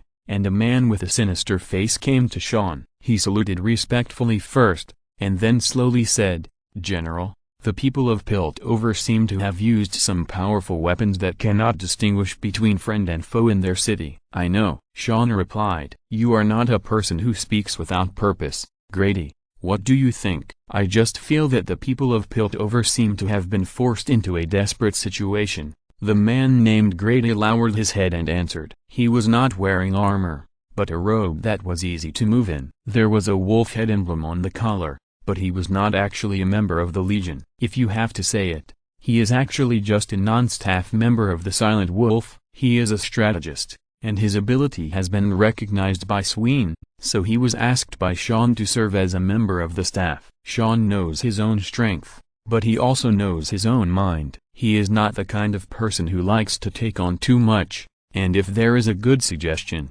he will definitely adopt it. "Go on." Sean nodded. "I'm very interested." "Yes, General," Grady said, "Piltover's military power is in the hands of the Parliament and the family, so this action must have been planned by them. Those parliamentarians may have a few opponents, but you have seen the result. Even a dog will become ferocious when it is forced into a corner. Even a rabbit will use its teeth, which are used to chewing grass, to hurt people when it is in a desperate situation. And when the Parliament and family of Piltover are forced into a desperate situation, I am afraid they will do many incomprehensible things. Terrorist attacks like the one just now that don't distinguish between friend and foe are probably just the tip of the iceberg. In order to prevent their accumulated wealth from being taken away, these villains who value money more than their lives will probably do their utmost to prevent us from completing the liberation of Piltover. After all, for them, it doesn't matter how many civilians die. Therefore,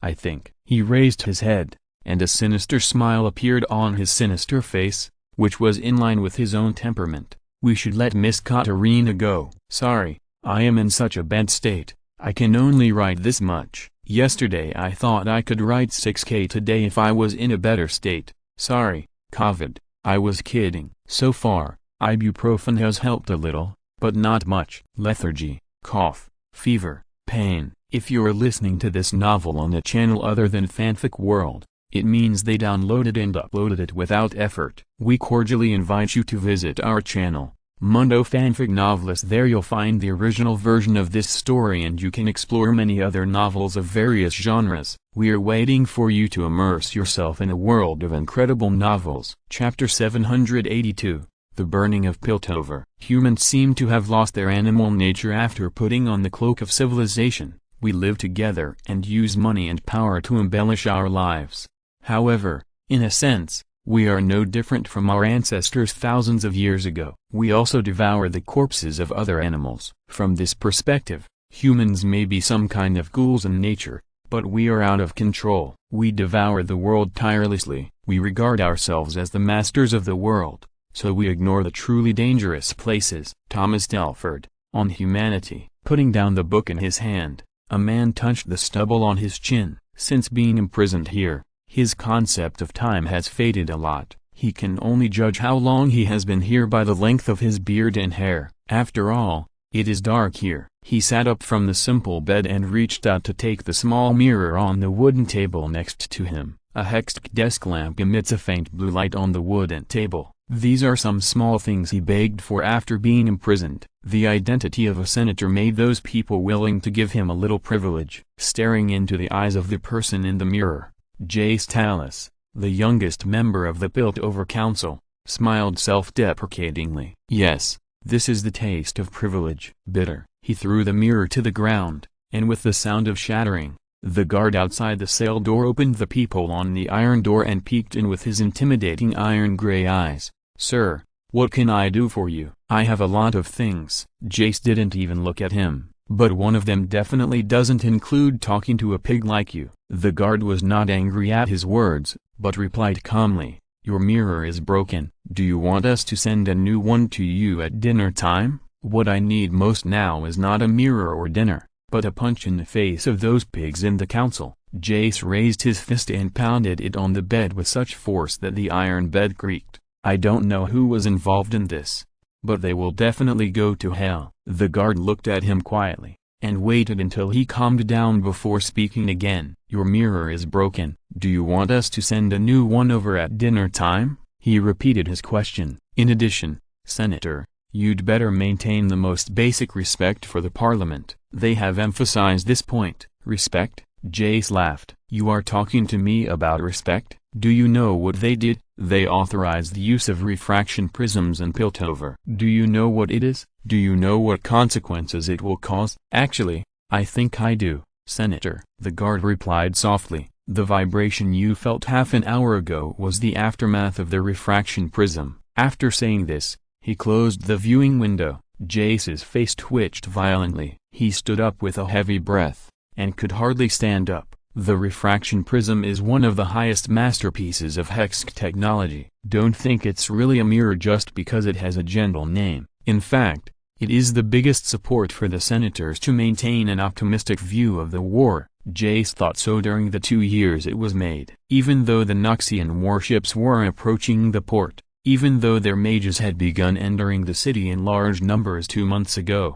even though there were suddenly many unfamiliar faces in Piltover, many people still thought so. They once launched a refraction prism near the coast of Piltover, and half of the sea surface was dyed red. Such deterrence gave Piltover more say in offshore trade, and it was also their greatest reliance on independence as a city-state. Before the war came, no one thought it would really come. Until it really came, you realized that all your preparations were in vain. The refraction prism could not be launched in the city, and many people would die. Jace was a staunch opponent and a peacemaker. He advocated an exchange of interests with the Noxians. According to the existing intelligence, they believed that the Noxians were nothing more than plotting Hexk's maritime trade with Piltover. As long as they agreed to withdraw their troops first, Piltover would have plenty of time to plan what to do next. He didn't believe that so many scholars gathered together would not be able to make weapons that could dominate the war. Unfortunately,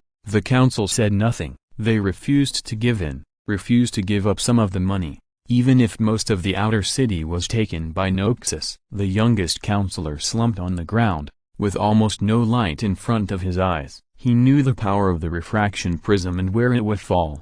He was one of the few who opposed the council's move. There were very few people standing on his side, and his fate was to be temporarily imprisoned. The council said that his imprisonment would last until the end of the war. The end of the war? How many Piltover people will be left by then? He almost had the urge to laugh out loud. The world was spinning. Loken stood up in silence, the light blue composite shield on his body flashing. Darius stood beside him, holding the axe vigilantly. Not long after they made the decision to support Kronos, a red beam of light fell from the sky and destroyed everything in sight. If it weren't for Loken's power armor with a composite shield, the two of them would probably be in danger now. The Council of Piltover is probably crazy, Darius said in a disgusted tone. This is their own city. It's normal for this to happen. Human nature cannot stand the test, Darius. But the question is, where did they get this weapon from? Loken frowned deeply.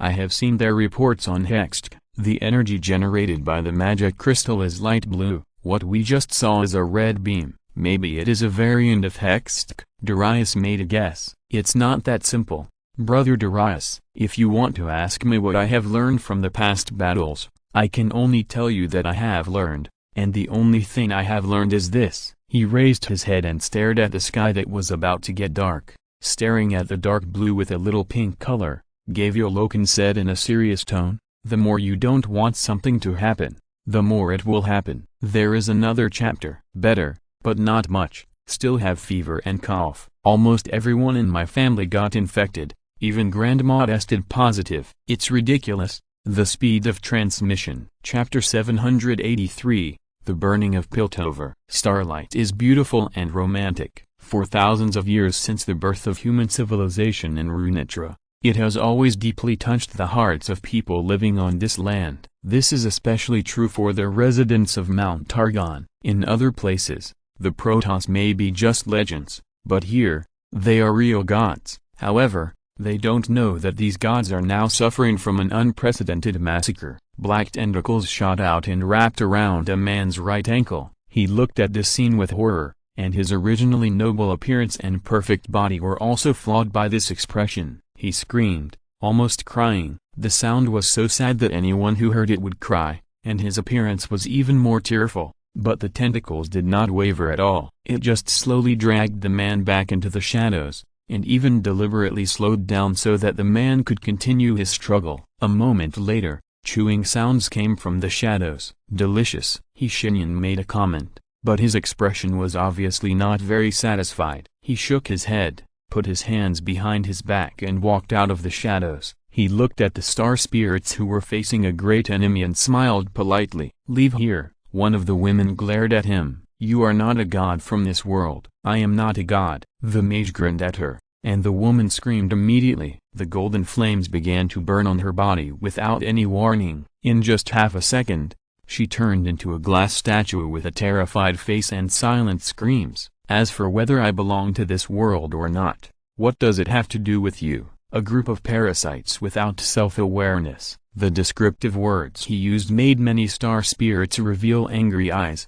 But when the mage's eyes were about to sweep over them, these so-called gods all lowered their heads at the same time. Seeing this, Shenyan nodded. "I just want to ask a question." He laughed and pointed to the mess behind him. "I feel sincerely sorry for the losses you have suffered. For your compatriots who died unfortunately, I can only say, they are so pitiful." "You know. What do you want to do?" a robed Protoss asked tremblingly. I said, "A question." Shenyan responded gently. "A question that is simple for you." "Where is the Twilight Protoss Masha?" A simple sentence made the atmosphere stagnant. The Protoss looked at each other, but no one really dared to answer him. Shenyan was not in a hurry, just standing there with a gentle smile, waiting for their answers. "Masha is a cunning Protoss. She has proved this more than once." Shenyan sometimes wondered if it was a mistake not to kill her immediately when they first met, but in any case, things have already happened. She took advantage of Shenyan's absence to secretly create many difficulties for Noxus, and also cunningly erased her own traces. This was almost impossible to do with the power she had originally displayed. But she obviously had another way. Some power with a higher priority in Runeland obscured the wizard's vision, making it impossible for him to clearly capture her location. Frankly speaking, this was a trouble, but not a headache. The root cause was very simple. When Shenyan appeared, Masha had to run. It was that simple.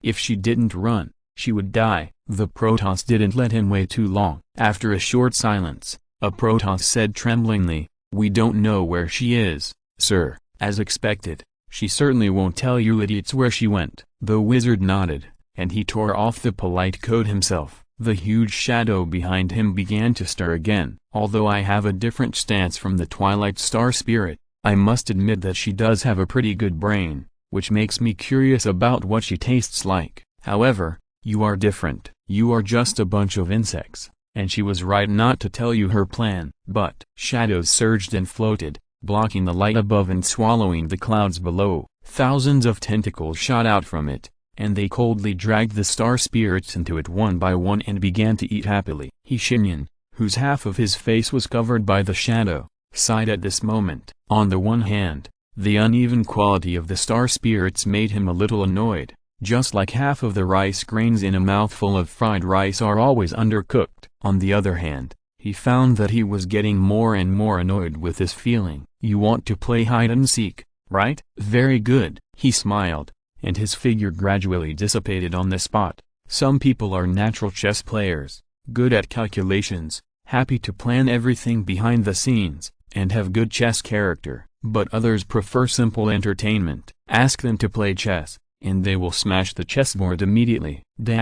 Katarina stroked her dagger with her fingers, feeling the coldness seriously. She walked quickly through the silent military camp. The silent wolves gave her a silent gaze. The closer she got to the big tent in the center of the military camp, the more solemn the atmosphere she could sense, and even her exposed skin felt extremely stinging. Katarina knew that it was her instinct at work. As an assassin, Her intuition was trained to be very sensitive and could sense all forms of danger. This was also one of the keys to her survival until now. However, there was no danger where she was going. Perhaps we should put it another way. The person she was going to meet was the danger itself. The female assassin walked silently into the dark interior of the tent, lowered her head without saying a word, and waited for orders. According to the rules, she should kneel down, but Sean didn't like to do that. "Katarina, we have the only blade master now," a voice sounded in the darkness, with the coldness and heaviness of steel, and just hearing it made people feel fear from the bottom of their hearts. Catalina whispered, "It's just a little empty title, General." "Yes or not? It depends on your performance," Sean said non-committally. "I have a mission for you. Katarina Dukokau is willing to obey any order from you." "Then step forward, assassin." The sound of steel rubbing came from the darkness, and Catalina felt a tingling pain in her scalp, and her heart began to beat. The assassin's intuition told her that General Sean just stood up, suppressing the pressure of physiological instinct.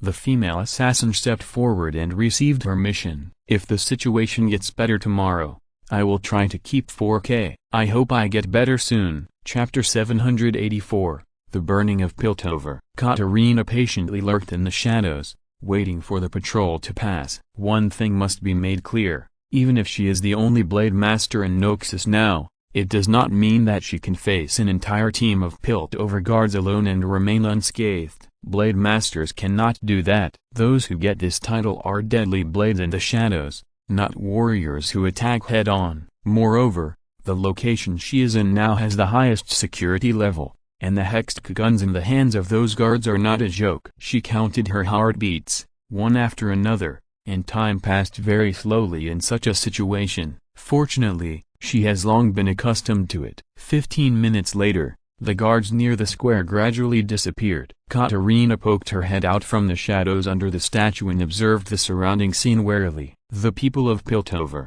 at least those wealthy Piltover people, are like this. They are very fond of an architectural style that Katarina thinks is extremely strange, like a mix and match, or as if the designer had a brain seizure when drawing the blueprint. The female assassin stared at one of the buildings with sharp eyes, carefully scanning every detail of it. 3 floors, no windows, only one door, a model of easy defense and difficult attack. According to the information given to her by the military wizard, this is a secret underground prison of Mrs. Piltover. She didn't know how those mysterious military wizards got this information, but she had to admit that they helped a lot. If the plan can succeed, she and the shadows waited patiently for another hour. The guards took 2 shifts. She remembered this pattern, and then took advantage of the patrol to jump out from under the statue. With her slender and powerful legs, she arrived at the door of the underground prison in a few jumps. Until then,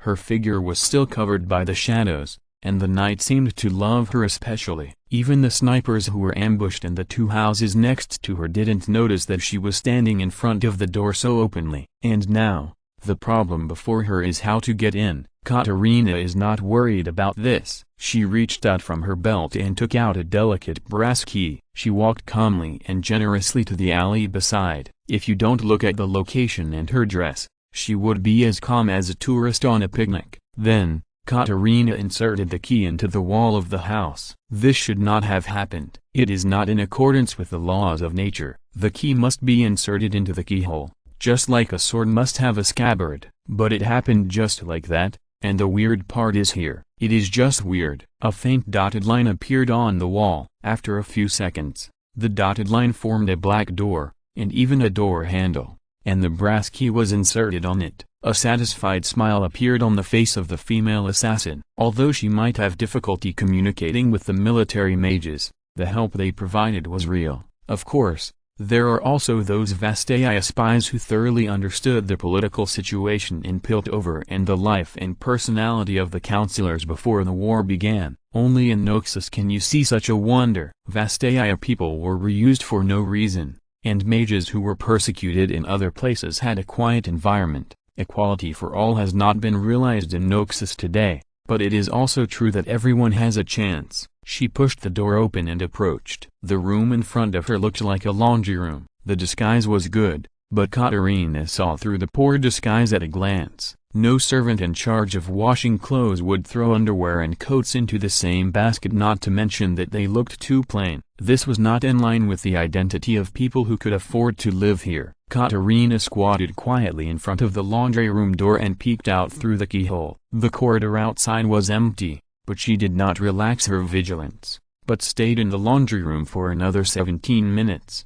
Her wait was worth it. 2 footsteps came from outside the door, followed by the friction of burning matches and the comfortable exhalation of 2 men. One of them spoke first. "I can't believe those gentlemen actually used refracting prisms in the city. What are they afraid of?" The other took a big puff of cigarette before speaking. "Also, talk less about this topic. This is a topic that cannot be touched. Do you understand?" The first guard who spoke seemed a little indignant. "We all have a pair of eyes, a nose and a mouth. Why are they superior to us? They can't even stop us from speaking." "It's not that they don't let you speak, it's their money that doesn't let you speak. Boy, you are still too young." The guard who continued to smoke laughed and said in a low voice, "I saw through this matter as early as 10 years ago.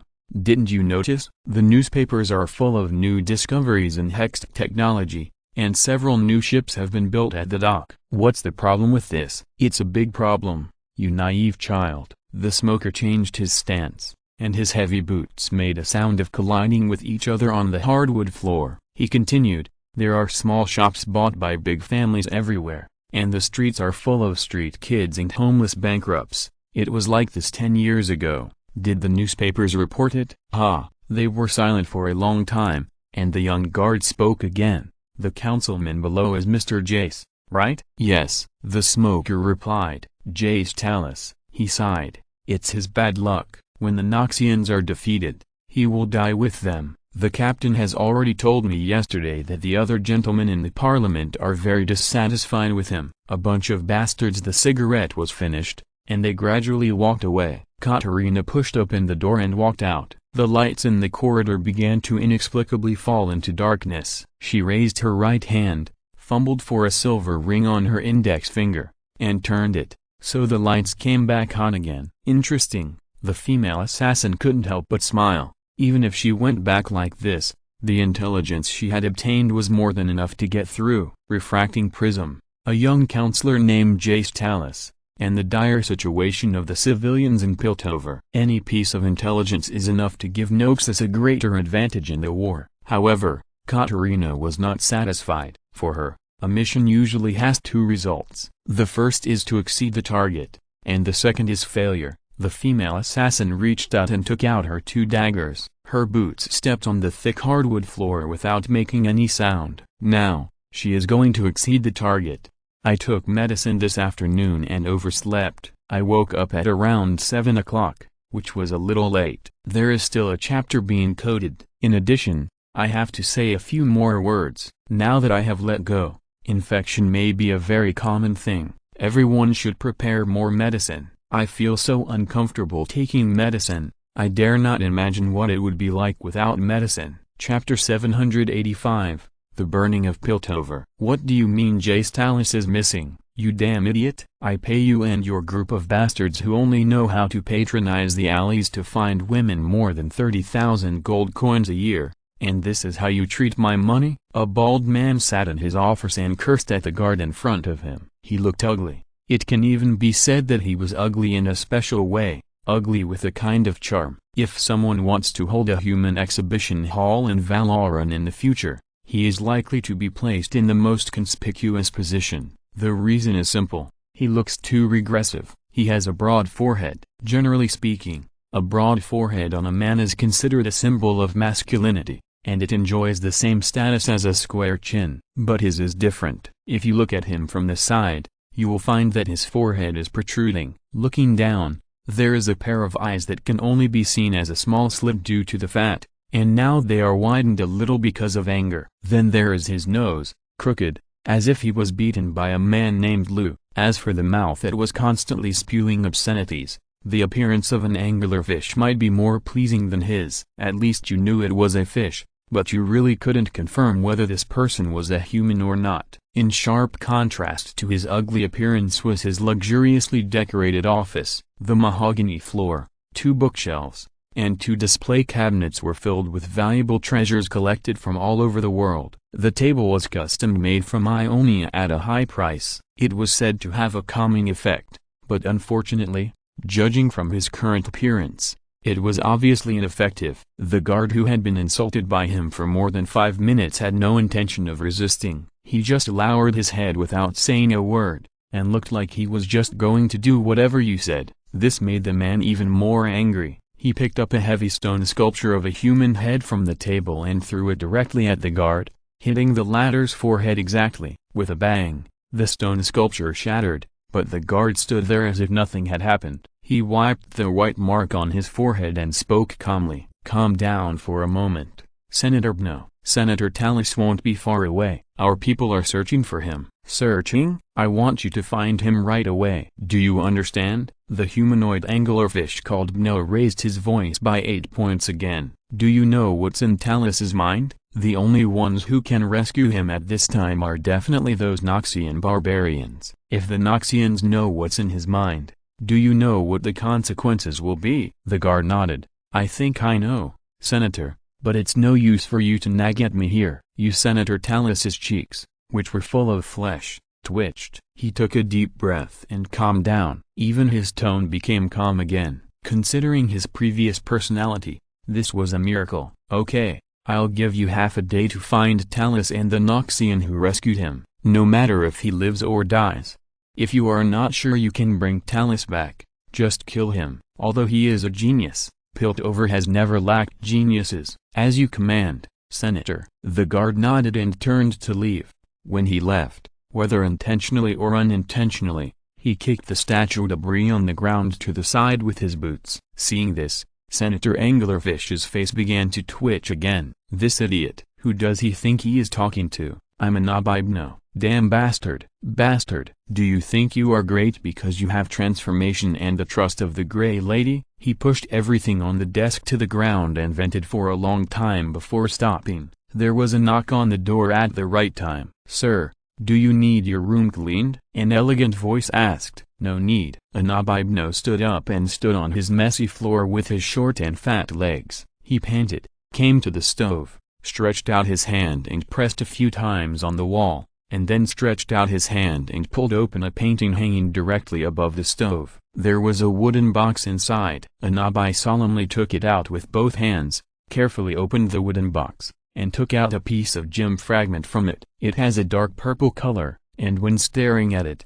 it seems to be looking directly at the starry sky. The irritable congressman walked aside and simply swept the messy floor with his boots, sorted out a relatively clean ground, and then knelt on the ground, not forgetting to take out a knife. Holding the gem in his left hand and the knife in his right hand, he began to pray devoutly. "Oh, Lady Twilight, Lady Wisdom, our protector, shepherd of the flock, your faithful servant Anabi Buono is praying to you. Your servant needs your help." After saying this, he lifted up his clothes. Under the expensive 3-piece suit, it was not the fat people imagined, but a bloated transparent protective shell made specially. Anabi Buono's internal organs were beating slowly in it, and they were running very normally. However, according to his living habits, he could not have such a good internal organ. "If you want to know the answer, I will tell you that the power of money is infinite." He panted, pulled open his transparent belly,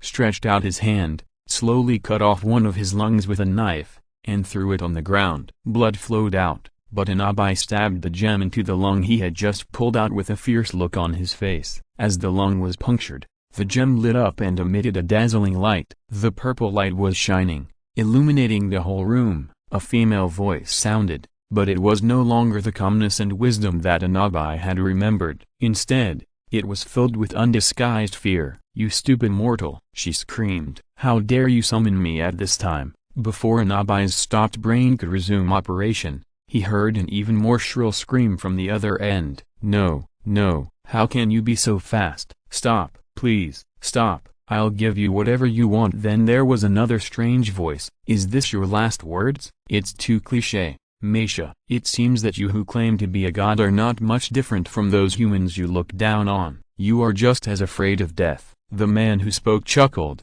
and Anabai heard the sound of some flesh being torn apart, followed by screams and some chewing sounds that made him shudder. Anabai trembled all over, and he got up and tried to escape from his room, even ignoring his injuries. However, a voice sounded in his ears very close. "Thank you, Mr. Anabai. If it weren't for your help, it would be difficult for me to find the exact location of Mesha. How ironic that she died at the hands of a mortal whom she despised the most." Anabai turned his head in horror, and a sun rose in his pupils. 3 seconds later, he turned into ashes. Chapter 786. The Burning of Piltover. When the butler of the Bruno family opened the door and walked in because of screams, he was stunned by the scene he saw, and then long-forgotten memories came to his mind. Humans have a one-sided memory that they themselves cannot even understand. When he was a child, he was taken by his father to see a slaughterhouse. His father's original intention was to let him see how pathetic the illusion of these lower-class working was, and then use this to tell him how lucky he was to have the honor of serving the Bruno family for generations. Unfortunately, his father failed. Or rather, he was only half successful. The butler did see the working environment of the butchers, but he did not think it was pathetic. On the contrary, he thought the scene was simply beautiful. The flesh and bones were clearly separated, just like a well-arranged digital table that fascinated him. But the butler was a rational person, and he deeply suppressed this bad desire, until today, until this moment. The end of the butler's right little finger trembled slightly. He stared at the lung and blood left by Anabai Buono with empty eyes and remained silent. A man sitting behind the desk was looking at him with interest. "Interesting," the mage smiled, but did not delve into it. Everyone has a story. Even the butler of a family has dark secrets hidden for many years. Piltover, a city-state with the name of the City of Progress, has the most fallen souls in the whole of Valoran. Even Bilgewater is not so terrible. At least the pirates and sailors know what they are doing and why they are doing evil. Maybe it's the endless transformation and life extension surgery, or is it because the speed of human evolution has not kept up with the speed of technological evolution? None of this matters. Putting aside this little philosophical thought, the mage, who had a full meal, stood up from behind the desk that originally belonged to Anabai Buono. The butler ignored his existence and just stared at the lung blankly. That lung did not belong to Anabai Buono, at least not before it was put into his transparent body. It once belonged to a young boy from Zon, with a strong and healthy body. He had excellent grades, so he was promised a chance to study in Piltover. He went, then he died. His body was picked and divided one by one,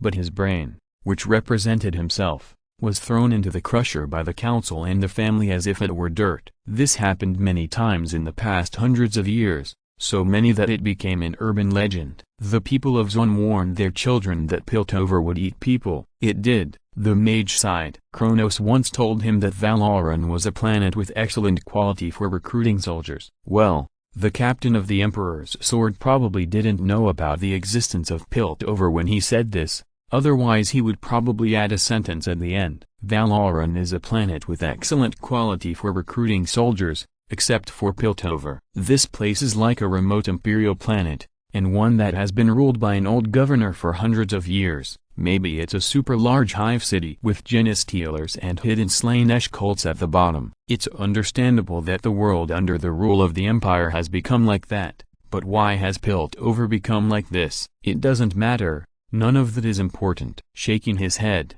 he snapped his fingers and left this place. His mental power scanned the entire city in an instant, and every detail appeared in front of him with incredible clarity. His figure began to rise gradually until he was above the sky. Dash! Kronos pulled out the chainsaw sword from the body of a Piltover guard whose body was almost chopped off by him in half. Or perhaps the word taken out is more appropriate. The chainsaw has completely destroyed his modified body, and the artificial bones did not last a second under the single-molecule saw blade. The flesh and bones no longer have the strength to hold the blade in. He swung the sword flower, and the blood splattered with just the right amount of force. Kronos stared at the dark red blood and shook his head. Even for him, It was hard to imagine what the people in this city had done to themselves. They did not accept this transformation out of faith, nor out of a desire to prolong their lives. The transformation surgeries on these guards were all aimed at pursuing combat effectiveness. In other words,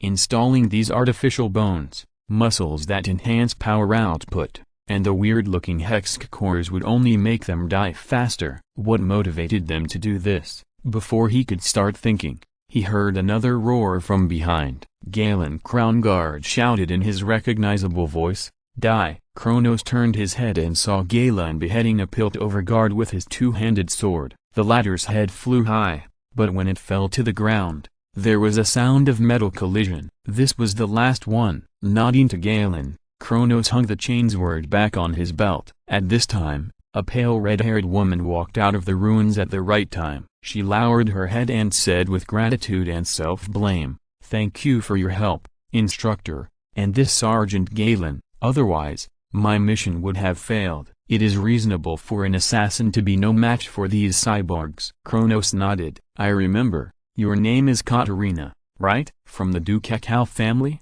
This surname has been disgraced because of one person, sir," Katerina replied. "But I will make it glorious again. Your ambition is commendable." Kronos reached out to take off his helmet and turned his head to look at the ruins not far away. With his eyesight, even without the help of the helmet's analysis function, he could clearly see the children in the orphanage and the Piltover counselor who was rescued by the female assassin. He saw that the counselor was squatting behind the ruins and looking here nervously, and it was obvious that he had not yet let down his vigilance against them. But it didn't matter. This counselor will definitely stand on their side after witnessing all this, and by then, victory in the war will be nothing more than a piece of cake. Piltover's various technologies will no longer be a secret to them. Kronos thought so, but plans can never keep up with changes on the battlefield. A dazzling golden light suddenly lit up in the sky. Dazzling, but familiar. He widened his eyes, and before he could say anything, he saw the golden light getting bigger and bigger until it became a burning sun, and then in just a few seconds it spread its light over the entire Piltover. Then, there was a huge fire that shot up into the sky. It did not burn down their buildings, nor did it hurt them, but screams continued to come from the city. Emperor above Kronos heard himself muttering, "There is one more chapter. I am coding very slowly. Please forgive me. If there are typos or if you think the plot is wrong, please point it out. Please forgive me. The author is still having a fever." 37.4. It is really dizzy. Chapter 787. Everything is normal in the Empire. To be honest, Kronos actually made a lot of efforts to treat Shenyan with a normal heart, but he couldn't do it. Or rather, every time he thought he could do it, the wizard would give him a big one. It was as if he was deliberately joking with him. "Why are you looking at me like that, Kronos? I just can't find a reason in my heart to excuse you." "Excuse?" "Yes." Kronos nodded. "I have been trying to convince myself that you are not a god or an envoy of the Emperor, but I have run out of reasons." "Don't be like this. I just burned half of the city. What's the big deal?" The wizard laughed and even blinked seriously. "Can't the extermination order do this? Just think of me as a humanoid self-propelled low-power extermination order." The corners of Kronos' eyes twitched, and then he laughed dumbly. He can now confirm that this person is 100% not a god. The slight sense of alienation that has not been seen for a long time quickly disappeared. The captain of the Emperor's sword sighed and complained, "You said it lightly. How should we explain it to the soldiers? Let's just say that those families and the Council of Piltover have been cursed by God." The mage once again made an expression that tried to be convincing. What they did is indeed worthy of these two words. Hearing his description, Kronos frowned.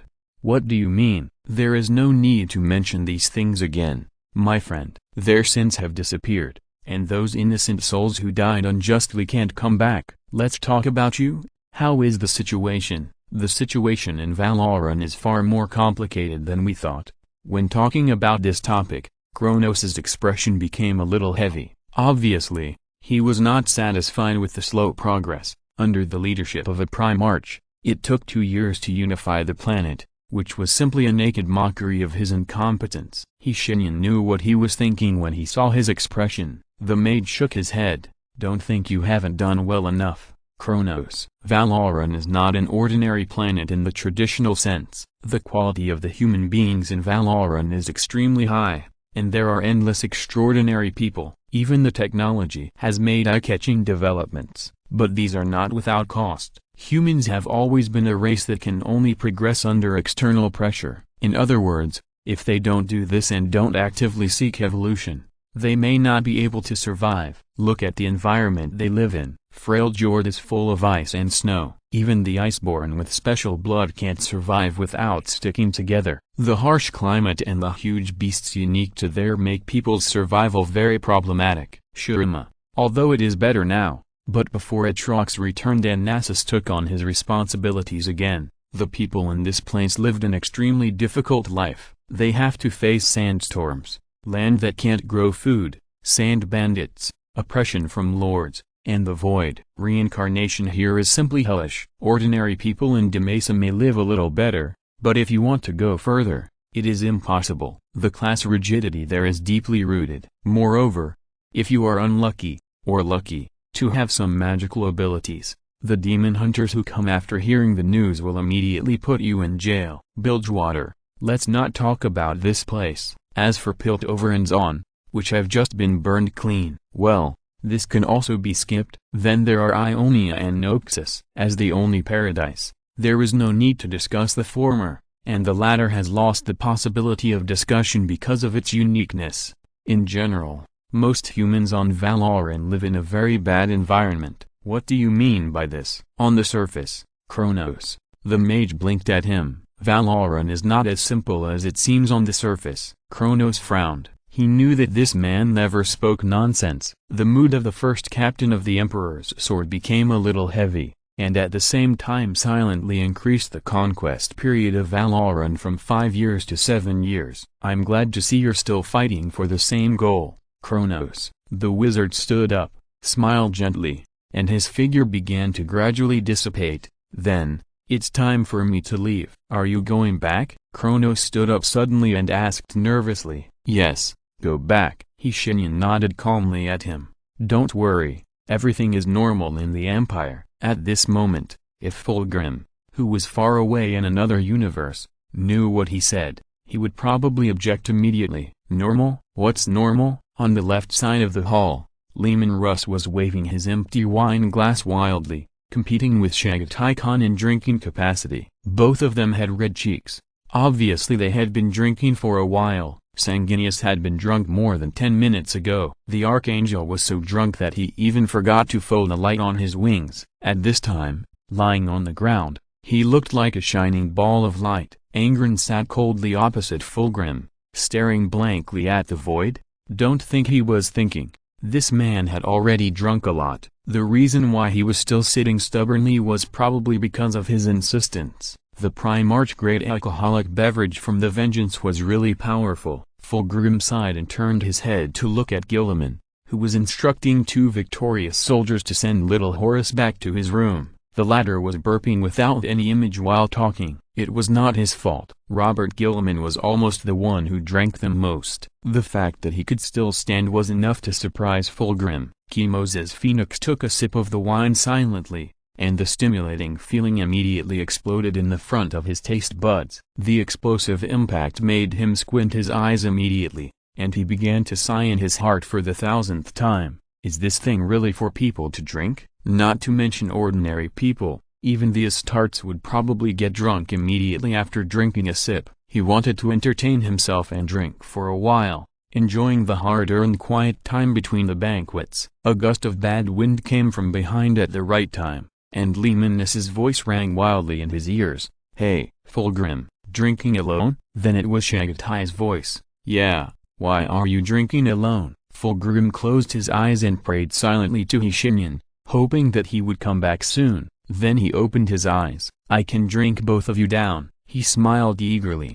Do you believe it? The Khan and the Wolf King looked at each other and laughed wildly. For now, the situation has improved slightly, but I have no appetite. I will continue to update in 4K tomorrow, and I will try to add more chapters after it is completely improved. I am sad that I have lost my full attendance this month. Chapter 788 Original Appearance. In the end, Fulgrim won the bet. This result may make many people unbelievable, or even question their own eyes, but the wizard who jumped out of the void can pat his chest to guarantee that this is true. Fulgrim, the phoenix from Chemos, won the bet of drinking over Jaghatai Khan and Gleeman Russ. Of course, from the perspective of appearance, he is not a winner. Fulgrim's originally smooth long hair has become messy, his cheeks are abnormally flushed, and his always clean and tidy robes are even covered with traces of wine, but he is still the last one sitting. Even Gilliman fell down completely a few minutes ago. The regent collapsed on the floor, his forehead and the floor had an intimate contact, and when he fell, he was still holding the wine glass in his hand, looking reluctant to leave. This is the scene the wizard saw when he came back. "Ah, you are back." Fulgrim nodded to him gracefully, and at the same time raised the wine glass in his hand and took a sip. He smiled and asked, "Do you always control time so accurately?" "To be honest, I did expect you to have finished the banquet, but I didn't expect this result." Shenyan raised his leg and stepped over the archangel lying on the ground with a strange look on his face, and helped him to tidy up his shining wings. "Your appearance is a bit inconsistent with the identity of the Primarch." "I don't know if it's an illusion, but Fulgrim obviously said much more when he was drunk than when he was sober." Phoenix smiled again. "The historians and biographers of the Empire are trying every means to shape our father and ourselves into omnipotent gods, but we are not at all. Besides, the 4-word status are just made-up words, aren't they?" He raised his slender neck and drank the remaining wine in the glass. However, this action made him reach a certain critical point. Fulgrim's eyes widened slightly, and then he fell on the table with a thud, only able to utter 2 vague words.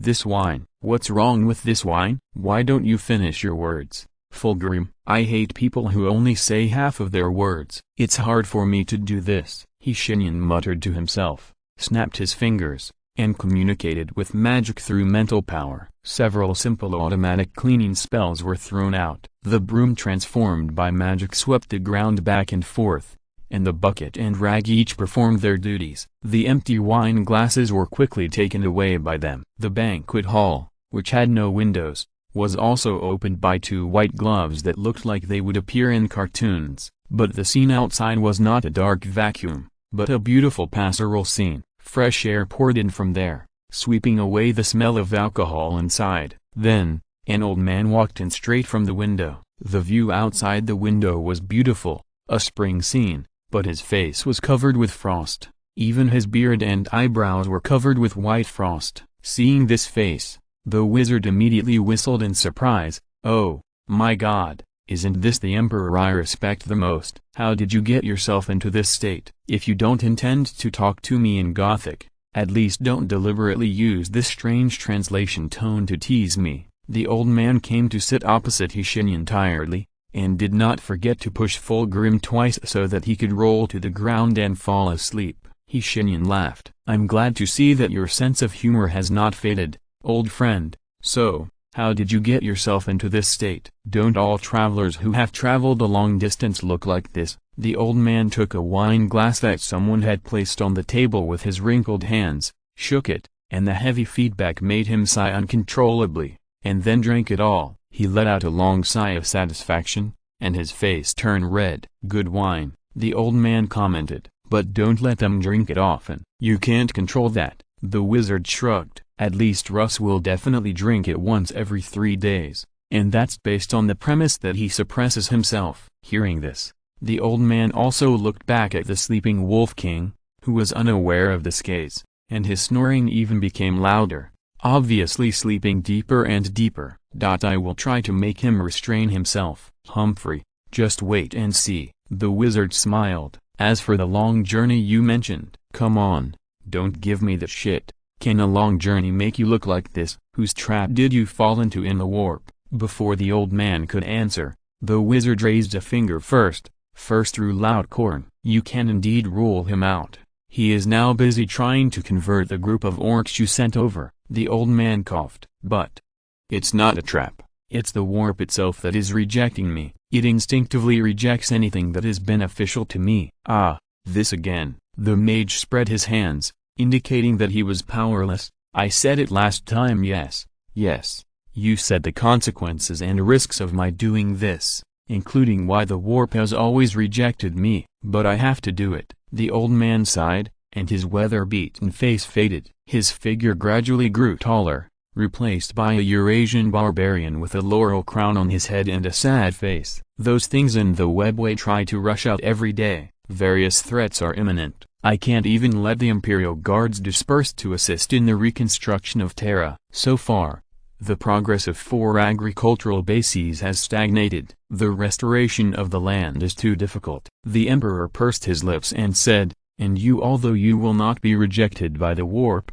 this is also the reason why I will never let you take this responsibility for me. They can't corrupt me, they can't." The Emperor shook his head. "But the warp can." Shenyan was not in the mood to argue with him about the time. Seeing that he was so persistent, the mage could only shrug and skip the topic. "Maybe," he said. "So, after seeing your son's such human side, what do you think?" The Emperor did not answer, but just let out a long sigh, as if it was as long as 10,000 years. Endless regret and guilt were contained in it, but after all, no one could hear it. His guilt could only be left to himself. "They should have been like this," the Emperor said calmly. "If everything had not been destroyed on the 7th day of infection, the situation was basically stable. The fever basically only occurred at night. Apart from coughing and loss of appetite, there was nothing serious. It is estimated that it should be completely cured in 2 or 3 days. There is still one chapter. If you're listening to this novel on a channel other than Fanfic World, it means they downloaded and uploaded it without effort. We cordially invite you to visit our channel, Mundo Fanfic Novelist. There you'll find the original version of this story and you can explore many other novels of various genres. We're waiting for you to immerse yourself in a world of incredible novels. Chapter 789 Solution. Humans always look back to the past, as if they can find some revelation from the past. No matter what their motives are, one of the main reasons for missing the past is that the present is not good. That's all. Fulgrim woke up with a splitting headache. He had never felt this way before, not even when he was in chemos. He groaned and rolled over from the bed, his head full of only a few fragmented memories. Was that wine so strong? What did I do last night? He began to think back. Yes, I got Russ and Con drunk, and mocked Robert who was watching the show next to me. Then what? Mister, he came back, and then what? The memory stopped here, as if someone had suddenly pressed the pause button. Fulgrim had to give up the idea of continuing to search, and he simply took advantage of the time when his brain was not fully awake to observe the environment. After a few seconds, he came to a conclusion. Obviously, this was a room on the Macrag's honor. How did he know that, you ask? Well, not every Astartes was so keen on hanging tapestries of their glorious history in every aspect of every room, even the smallest corners, and most of these tapestries were woven by themselves. Considering the image of the Ultramarines, the contrast between the act of weaving tapestries was a good joke. Fulgrim smiled bitterly, impressed by his own sense of humor. He stood up, but his thoughts drifted away. To be precise, he drifted to another universe. There, he never betrayed. There, the Emperor's children never really betrayed their name. But there, others did. Like Robat Gilliman. What was this? Some kind of inevitability? Some people must fall into the arms of chaos, and the ideal of human unity of the galaxy will always be a mirage? Stop, Fulgrim, Phoenix warned himself. Don't let your thoughts go too deep. Thinking itself will bring a lot, but it can also give rise to doubts. He lowered his head and glanced at his dirty clothes, revealing a helpless annoyance. I can't just walk out like this, he muttered to himself. But, having said so, his body still came to the door of the room and opened it. Unexpectedly, the scene outside the door was not the familiar scene of Macrag's glory. Those gorgeous tapestries, statues, Gilliman's paintings on the ceiling and the statue of compassion representing the Emperor were all gone. There was nothing outside the door. Outside the door was a void. Fulgrim looked at this scene beyond the scope of human cognition in horror, and immediately let go of his hand and let himself return to the room. Before he could say anything, a voice rang in his ear. Sorry, Fulgrim, I didn't notice you were awake. With a crisp snap of fingers, the scene in the room began to stir slowly like a whirlpool, and under the influence of some force, They were gradually reshaped into another appearance, a simple reception room and a half-open wooden door. Fulgrim came to the wooden door and heard the mage's voice from inside. "Come in, Fulgrim." So he pushed the door open and walked in. The view behind the door was a warmly decorated living room that looked like it had been used for some time. Every corner of the table and chair exuded the mellow fragrance of history. Fulgrim quickly scanned the surrounding scene without making a sound, and then stared at Shenyan's face intently. His eyes were so sharp that it seemed as if he wanted to use this to judge whether he was a real person. Helplessly, the mage raised his head from the book and glanced at him. "I am real, Fulgrim. To be honest, who else do you think can do such a thing?" "That's hard to say, sir," Fulgrim replied in a more conservative tone. "At least there are two more." "Nice joke. This is my pocket dimension, my library. I think you must have a lot of doubts in your mind now, such as why I brought you here." "Indeed." Fulgrim nodded, and then pointed to his dirty clothes. He said nothing, but it seemed that he had said everything. "We can discuss your personal appearance later. Let's discuss other things first. Are you okay?" Fulgrim frowned. "Of course, why do you ask?" "Just asking casually. Are you really sure you are okay?" The wizard's serious attitude of the riddle man made Fulgrim's eyes twitch. He held his forehead and said softly and helplessly, "Yes, I am sure that I am very normal. There is nothing abnormal." "Why do you ask this?" "Because of the death of another you." Shenyan put down the book and put his fingers together. In the fireplace behind him, the firewood was burning warmly through the iron bars. He looked at Fulgrim with a rational and indifferent look. "In a sense, your existence and his are two sides of the same coin. You exist at the same time, but there is no difference between your souls in the warp. And he is now completely dead, and Slaanesh has completely lost interest in him, so his soul must have returned to your body." Hearing this, Fulgrim asked after a brief silence, "Why didn't you tell me after the war?" "It was an observation period at that time. After the observation period, I learned that you were preparing a banquet. I am not the kind of spoilsport who likes to disturb other people's fun." The wizard smiled. "That's what happened, Fulgrim." This time, the Chemos was silent for a longer time. After a long time, he slowly spoke. "No, I don't feel anything different. I look the same as I did before I got drunk last night. His memories have not entered my mind, and his desire for pleasure has nothing to do with me anymore." "Really? That's good news. However, this cannot guarantee whether you will be affected by him in the future." "You should know that, Fulgrim," Shenyan said meaningfully. "The influence of Slaanesh is everywhere." Fulgrim certainly knew that. He closed his eyes, then opened them again.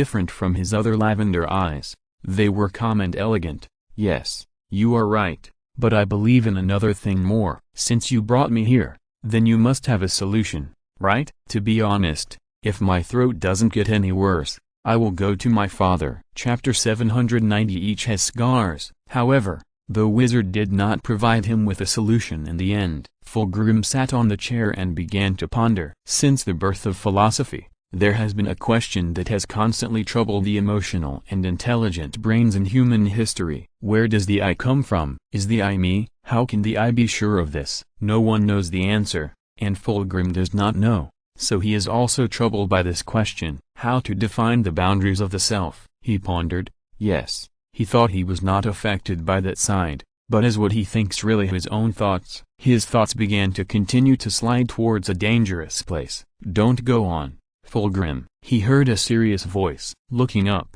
he saw Shenyan's serious eyes. In Fulgrim's impression, the black-robe wizard had never acted so serious. He had a playful side, an arrogant side, and a side that smiled and joked with people everywhere, but he had never acted so serious in front of him.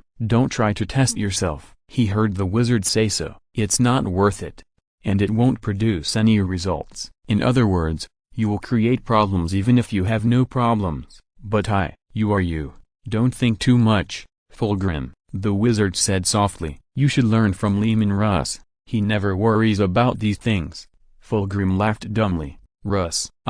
Phoenix sighed. "I can't learn," he said frankly. He acts like an incurable optimist, who can treat everything with absolute intuition. His style of doing things is simple, direct but deadly. so he looks at things from a different perspective than us. He won't be troubled by this problem, yes, but he must have his own pain, just like me. We all have our own scars. How to heal, I'm afraid even we don't know. Shenyan didn't say more. Simple words can't inspire Fulgrim, and no one can make him enlightened with just a few words. Some things can only be figured out by oneself. However, there are some things that he did not say to Fulgrim.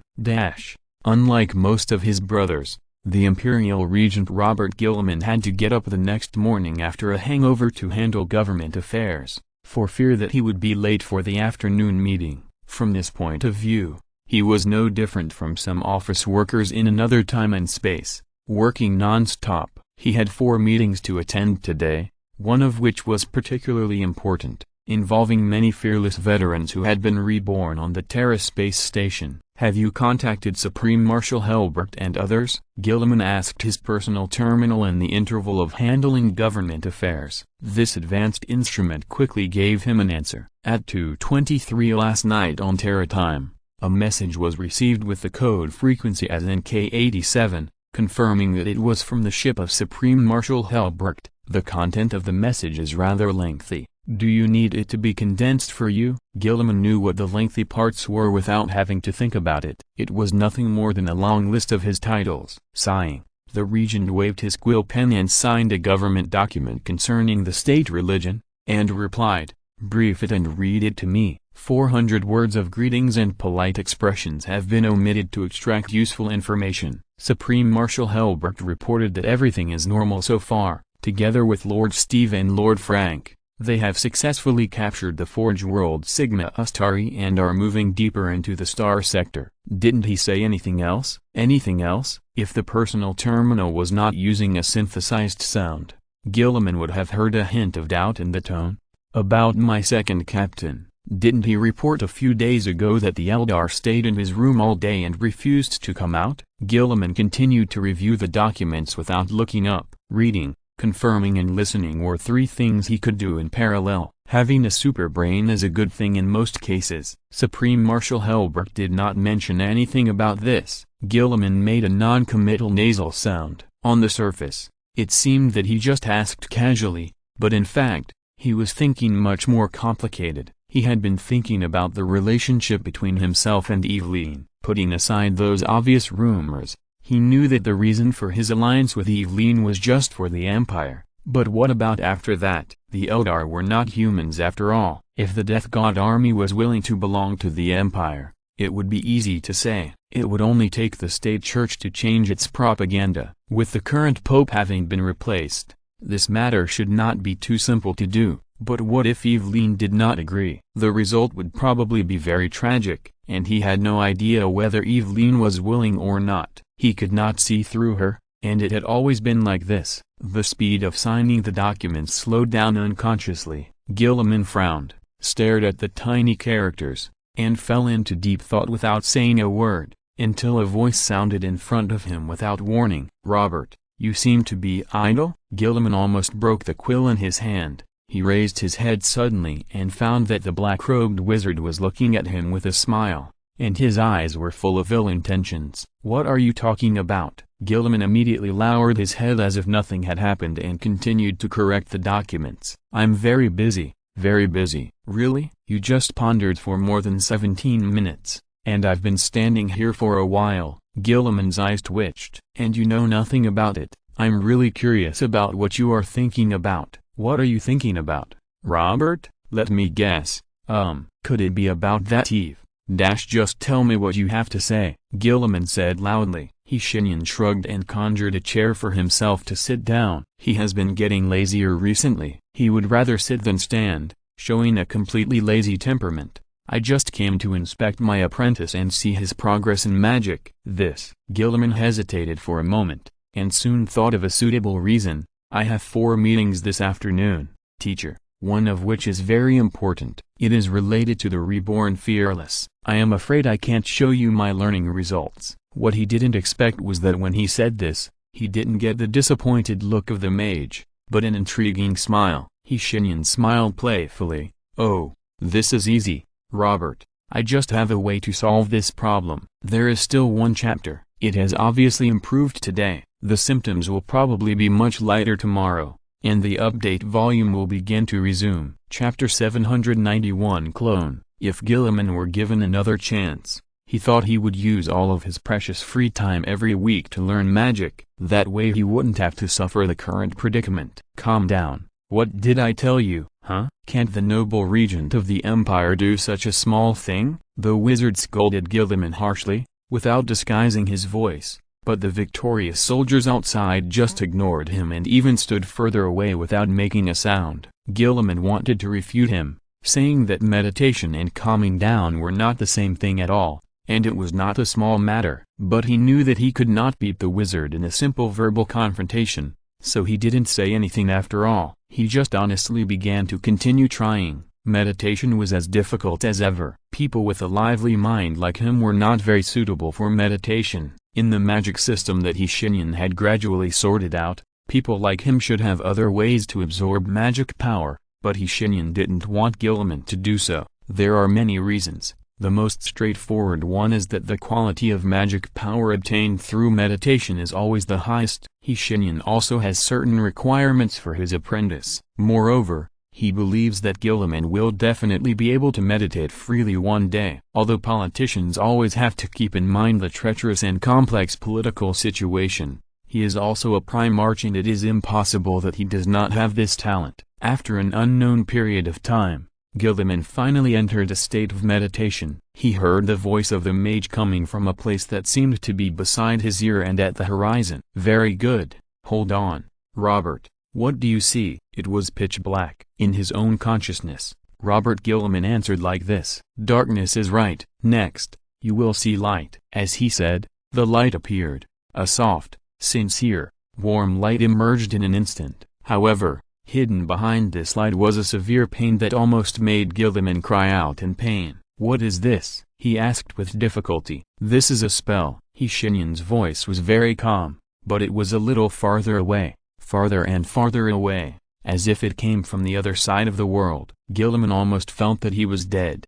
However, Shenyan's voice continued. It is normal for an apprentice like you to feel pain when using it for the first time. High-level clone spells are different from common illusions. He kept talking, distracting Guilliman's attention and making him feel less uncomfortable. After a long period of darkness, he finally opened his eyes instinctively. There was a mirror in front of him. Is it a mirror? He didn't remember the existence of a mirror in his study, but since it was not a mirror, how to explain this person who looked exactly like him, and even had the same surprised expression? Because he is you, to be precise, your clone. It's been a long time since I took someone to use this thing hand in hand, and the result was quite successful. How does it feel? The two Guillimans answered in unison. Very strange. They were stunned at the same time. The wizard at the side rolled his eyes. If you two want to communicate with each other, there is no need to speak out loud, just communicate mentally. So,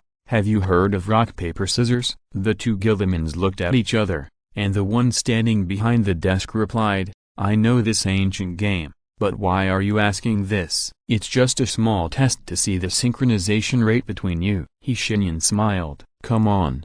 Give it a try. 10 games of rock paper scissors. Each game ended in a draw, and even the speed of the punches was exactly the same. The expressions on Guilliman's faces were becoming more and more surprised and weird. He had never thought that magic could do such a thing. Even sharing senses? Well, that's it. The synchronization rate is good. You two can decide for yourselves who will go to that very important meeting and who should stay here to continue to review the government affairs. The mage said this while looking at the Guillimans with a smile. Although he didn't say it clearly, he actually wanted to watch the show. And the two Robert Guillimans didn't want to be the one reviewing the government affairs anymore. Let's zoom out and come to the Terra space station from the Macrag's glory. There are many things happening here, including a dreadnought who is asking his juniors about history. In other words, the Primarch has returned? Yes, Elder Ionites, he has returned. The person asking the question had a face that was intimidating without anger, and his gray-brown eyes made his gaze look extremely intimidating. The person who answered his question was not much better, with a calm expression that was almost indifferent. Unfortunately, The slightly twitching corners of his mouth still betrayed his excitement. "This is really the best news I have ever heard." Hill sighed sincerely, and at the same time raised his hand and patted Titus on the shoulder. "In addition, I am very sorry for the unfair treatment you suffered. If I had been awake at that time, perhaps things would have turned around. This has nothing to do with you, Elder. It is normal for the Inquisition to have doubts about me at that time," Titus replied with a normal expression. Hearing this, Ionin snorted coldly. He had not been able to make such a sound for a long time. After entering the dreadnought in M37, he lost the opportunity to speak through his own throat and could only use instruments to speak for himself. "Don't excuse them. Who doesn't know that the Inquisition is full of scum?" Ionin's words were not polite, and his eyes were about to spit out flames. How many brothers and innocent mortals died at their hands? How many unjust, false and wrong cases were condoned by them? Those corrupt officials who should have been punished were safe and sound because they paid enough taxes. Titus could only remain silent. A fearless elder is indeed qualified to speak out against the Inquisition. In fact, he could find a surviving inquisitor to slap him in the face without any problem. But he can't. Even though the Inquisition has been abolished, Titus knows the trouble of being cautious in his words and deeds. He doesn't want to discredit the chapter because of his own reasons. The silence lasted for a while. Ionide sighed, raised his hand, stared at the new and strong arm, pursed his lips and shook his head. "I still can't believe this is true." "Is this true, Titus?" Faced with his doubts, Titus rarely showed a hint of humor. He replied, "Perhaps, at the afternoon meeting, you can ask the Primarch this question in person, and he should be happy to answer you." Chapter 792 Goodbye. The meeting was finally held as scheduled, with 3 parties attending the meeting. The Military Affairs Department, which nominally arranged the future of the Dreadnoughts, repaired the Adeptus Mechanicus of the Dreadnought Elders after obtaining the knowledge on the Terra Space Station, and Robert Gilliman himself. The Military Affairs Department knew that they were here to make up the numbers, so they simply sent 2 officers to watch the show, and take a vacation. They can stay in the space station for 2 days after the meeting, and during these 2 days, they can relax. It is worth mentioning that these 2 officers, one fat and one thin, one tall and one short, look very harmonious. The Adeptus Mechanicus sent the most people, which is not difficult to understand. Mars has been constantly stuffing people into the Terra Space Station in the past few years. Few priests are willing to look across the sea at the Terra Space Station after seeing a creation like the Terra Space Station. They all want to come and experience it. The priests in charge of recording stood on both sides of the room. Reinhardt, the Fabricator General of the Adeptus Mechanicus, wanted to speak on behalf of the Adeptus Mechanicus, but the changes he made to his face after arriving at the Terra Space Station made him lose this right, so he had to be replaced by a sage named Kuros. After voting, the technical priests on the space station unanimously agreed that General Reinhardt's face was no longer suitable for being a speaker. He disassembled his jaw and installed a plasma cannon on it. Even the technical priests who were not very sensitive to social etiquette knew that anyone would not be in a good mood when seeing a black plasma cannon barrel while speaking, and the main object of the report at this meeting was Robert Gilliman, the Regent of the Empire. Respected Regent, Avenger, Lord of Ultramar, Blade of Unity, you can skip these titles of mine, Your Excellency the Sage. We are in a hurry, so let's keep it short. The sage nodded obediently. As you wish, Your Highness. Then, please allow me to report to you the results of our work in the past 3 Terran months, the Sacred Array. Can you please publish the data? Gilliman's eyes twitched secretly. These people have begun to label the array with the word sacred. Of course, the array responded to him immediately. A burst of blue light emerged, followed by the light screen that everyone was familiar with. Complex charts, calculation formulas and a long list of conclusions scrolled quickly and continuously on it. Sage Kuros stretched out his bionic hand from the robe and gently stopped the sliding. He pointed to a certain data and talked about it. We have resurrected 8 fearless elders within 3 months. They are free from the fearless and can move freely. Although from the perspective of the Pantheon, I don't think their flesh and blood can compare to such strong steel, but it is a good thing to see that they are free from pain. I'm sorry I can't repeat the technology itself to you in detail, Your Highness, it is too complicated. However, I can assure you, although we have achieved good optimization in speed, there is absolutely no problem with the quality of the repair itself. At this point, the sage waved his bionic hand solemnly, and the natural skin color of the epidermis even became a little excited because of detecting his emotions. I have never questioned your serious attitude towards this matter, and I certainly believe that they will not have any problems under your hands. However, this is not the focus of today's meeting. 7 of the 8 dreadnoughts have returned to their own regiments, and only one is still staying on the space station. Gilliman frowned. I know his identity. In fact, I know him. Ionid Hill was my second captain. In fact, he was my first second captain. He once followed me across countless dangerous battlefields. We fought side by side. So, I want to ask you. He looked around and spoke slowly. Why do you want to let him stay for the time being,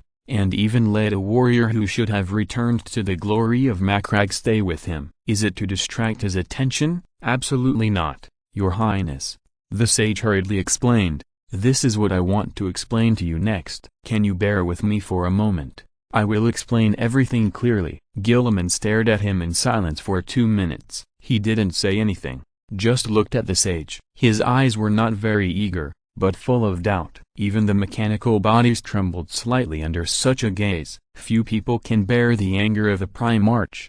Gilliman has not yet reached this level, but everyone knows that if Kuros's explanation does not satisfy him, his emotions will probably develop in this direction next. Finally, Gilliman nodded slightly. Kuros hurriedly began to explain with a sense of relief. The Elder Ionides was repaired by 3 technical priests. In this process that they have performed several times, a new problem has arisen. The priests serve the All-Messiah, just like all of us, so they are also engineers. They solve problems and solve practical problems. Kuros paused for a moment and said, this new problem was solved, and more new problems were born from it. He kept explaining around the word problem, but never told the big case of the problem. Gilliman narrowed his eyes and realized that the sage was trying to cover up something. He turned his head slightly to look at the 2 military officials. They stood up and left immediately. Then the priest and the general who was in charge of recording, and finally, Gilliman and Sage Kuros were the only ones left in the meeting room. Sage, now you can speak, Gilliman told him calmly. What is the problem you have been talking about? The sage sat down on the chair, his neck twitching nervously. There was a problem with his gene gland when it was repaired. Gilliman did not get angry as he thought, but after careful consideration, he continued to ask, his tone still calm, is it the neck or the chest? There is a problem with both. What kind of problem? Kuros's synthesized voice seemed to tremble a little, and his instrument could not control the trembling. Compared with the standard Ultramarines gene, the gene seed extracted from the gene gland of Elder Ionides has some different changes. Make it clear, Sage. Gilliman sighed. Stop being so secretive. I want an accurate description, a detailed description, a description full of scientific spirit, not your hesitant and mystical description. His eyes gradually became stern. Even if his gene seed has mutated, I want to find out the reason. You have to give me a reason. Do you understand? Understood, Your Highness. The sage lowered his eyebrows and followed suit. So, is his mutation tendency good or bad? This question actually made Sage Kuros cough uncontrollably. For a person who replaced his respiratory tract and even lungs with mechanical parts, this was almost impossible unless he had such a habit in the past. But he did it, and it was very natural. Your Highness, I can tell you responsibly that it is developing in a good direction. However, this is simply inexplicable. According to the detection of the array, if we use the gene seed of Elder Ionides to cultivate a new monk, then the strength of this monk will be 2 to 3 times greater than that of his predecessors and brothers. Gilliman's brows frowned deeper and deeper, and he asked again, you mentioned before that the 3 priests solved a problem. What problem? It's like this. The body repair of the fearless elders is generally divided into 3 stages. Due to the life-sustaining characteristics of the fearless mecha itself, we first need to apply to the array for a temporary medical cabin, and then take the elders' bodies out of the fearless and place them in the medical cabin. This is the first stage. Logically speaking, it could have been done directly at this step. The sacred medical cabin of all Messiah can soothe all pain, and reshape the bodies of the elders. However, the fearless mechas themselves have machine souls after following the elders in battles for many years, and they also need to be properly handled and respected. The second stage is here, and it will be completed by the priests. In the process of medical diagnosis and repair of the elders in the medical cabin, they will observe the dreadnoughts and communicate with the machine soul through rituals to confirm its wishes. See if it is willing to sleep, or continue to follow its master to continue fighting. All the machine souls so far are unwilling to sleep, so the third stage will begin. During the repair process of the elders, the priests will use part of the spiritual material of the dreadnoughts and the sacred knowledge bestowed by the Terra space station to create a brand new power armor, and the machine soul will be contained in it. Kuros clasped his hands together devoutly, his voice trembling.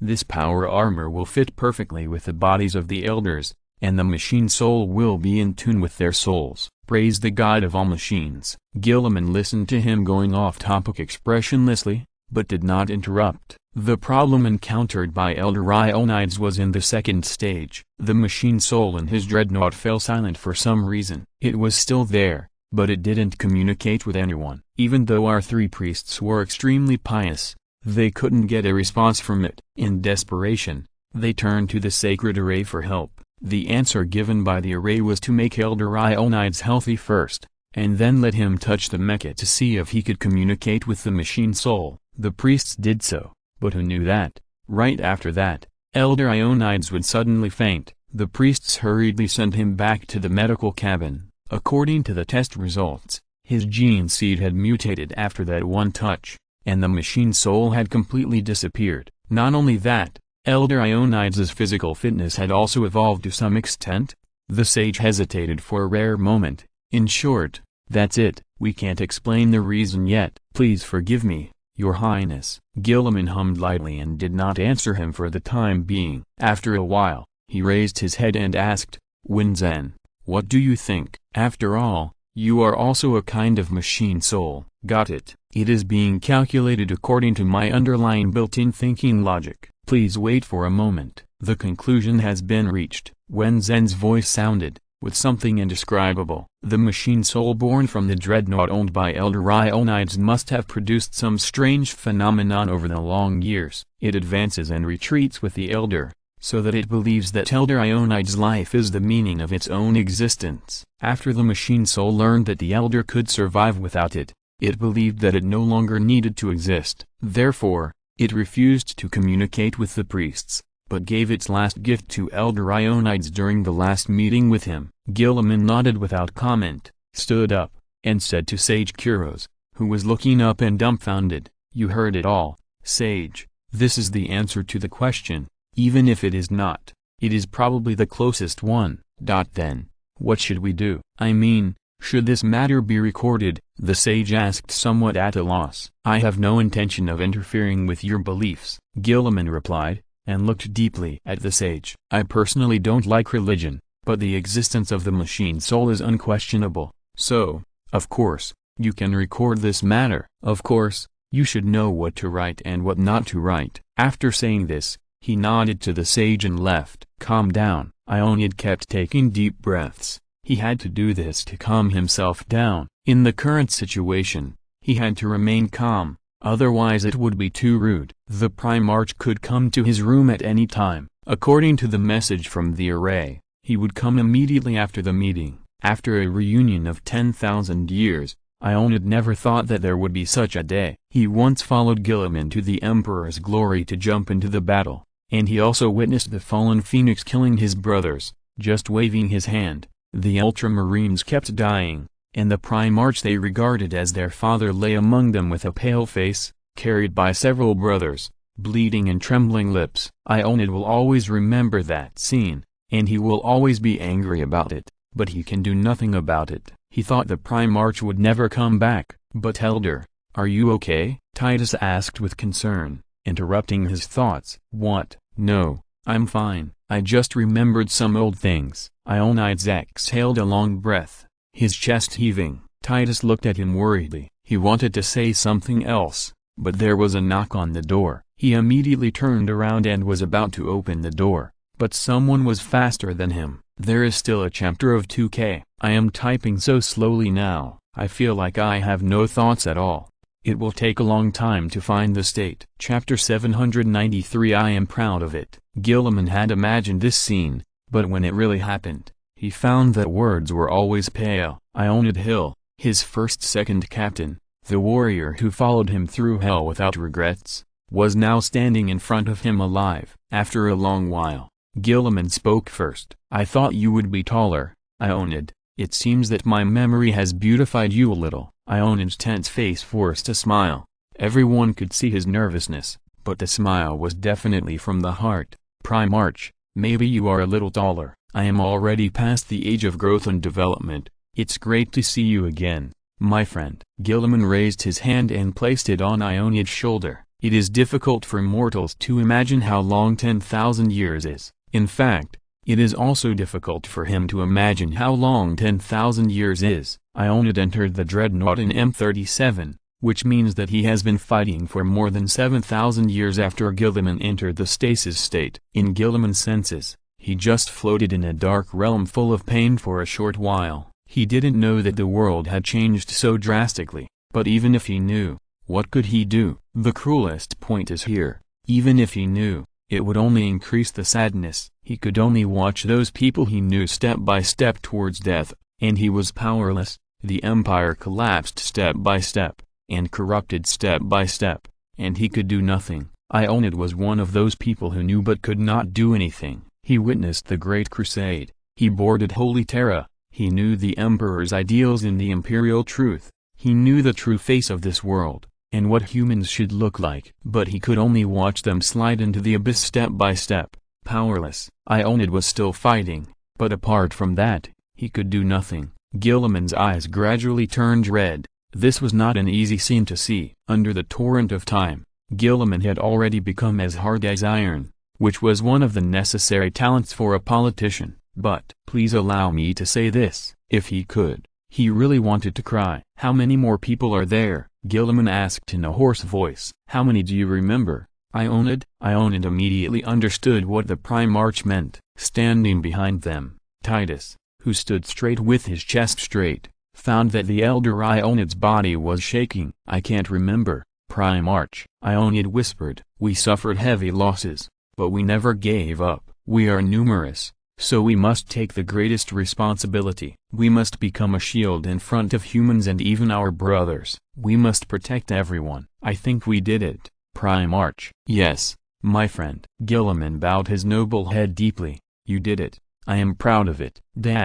Thinking is often not an easy thing, but in most cases, it is fascinating, especially for a mage. He floated in the room expressionlessly, holding an unknown ancient book in his hand, and his index finger kept rubbing the spine of the book. This is one of his many habits. After a long time, the wizard sighed, let go of the ancient book, and let it return to its place along the traction of the bookshelf. Most of the time, loneliness is still a normal state for him. Shenyan returned to the ground in silence, sat down, and leaned on the back of the chair. He frowned, still continuing his thinking. What went wrong? Fulgrim's soul couldn't have no problems after the fusion. When Fabius Bile cloned his father, he certainly never thought that his blasphemous and taboo behavior would bring more than just a Fulgrim who had not fallen. He also split a soul that had already fallen into two on a certain level. This is not a part that can be explained by science. Anything related to the soul belongs to the field of magic, and magic has never been about logic. It itself is a contempt for the inherent laws of the world. Otherwise, no one would be able to send down lightning and fire with a wave of his hand, foresee a part of the future, or turn people from the inside out into another thing.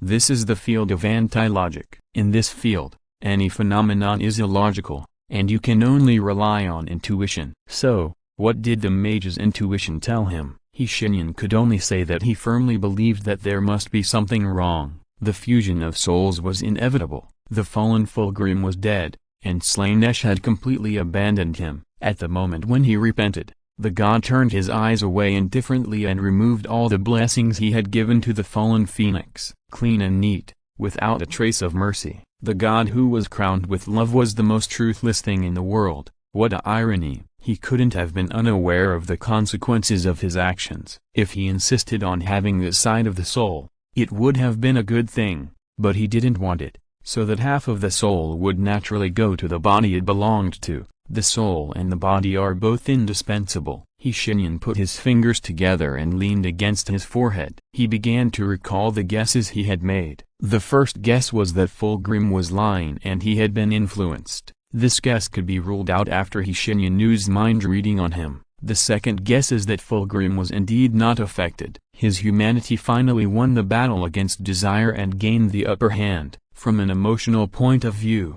Shenyan hoped that this guess would be the correct answer, but his rationality as a mage reminded him like a needle. This is unlikely. It's not that he doesn't believe in Fulgrim's humanity, but the malice that has been condensed in his fallen side for 10,000 years cannot be easily reduced. Then, the third guess, the fallen half of consciousness. He knows his current situation, so he is still hiding. Could it be like this? The mage narrowed his eyes and stared at his bookshelf coldly. The books flew down from the quaint bookshelf without wind, and opened spontaneously in front of him, with pages rolling and papers flying, until the mage raised a finger. He stood up, came to one of the books, waved his finger, and the other books returned to their places again, leaving only this one. He raised his hand, picked it up, stared at the distorted characters on it without saying a word, and his face gradually became solemn. After a long pause, he sighed and said to himself,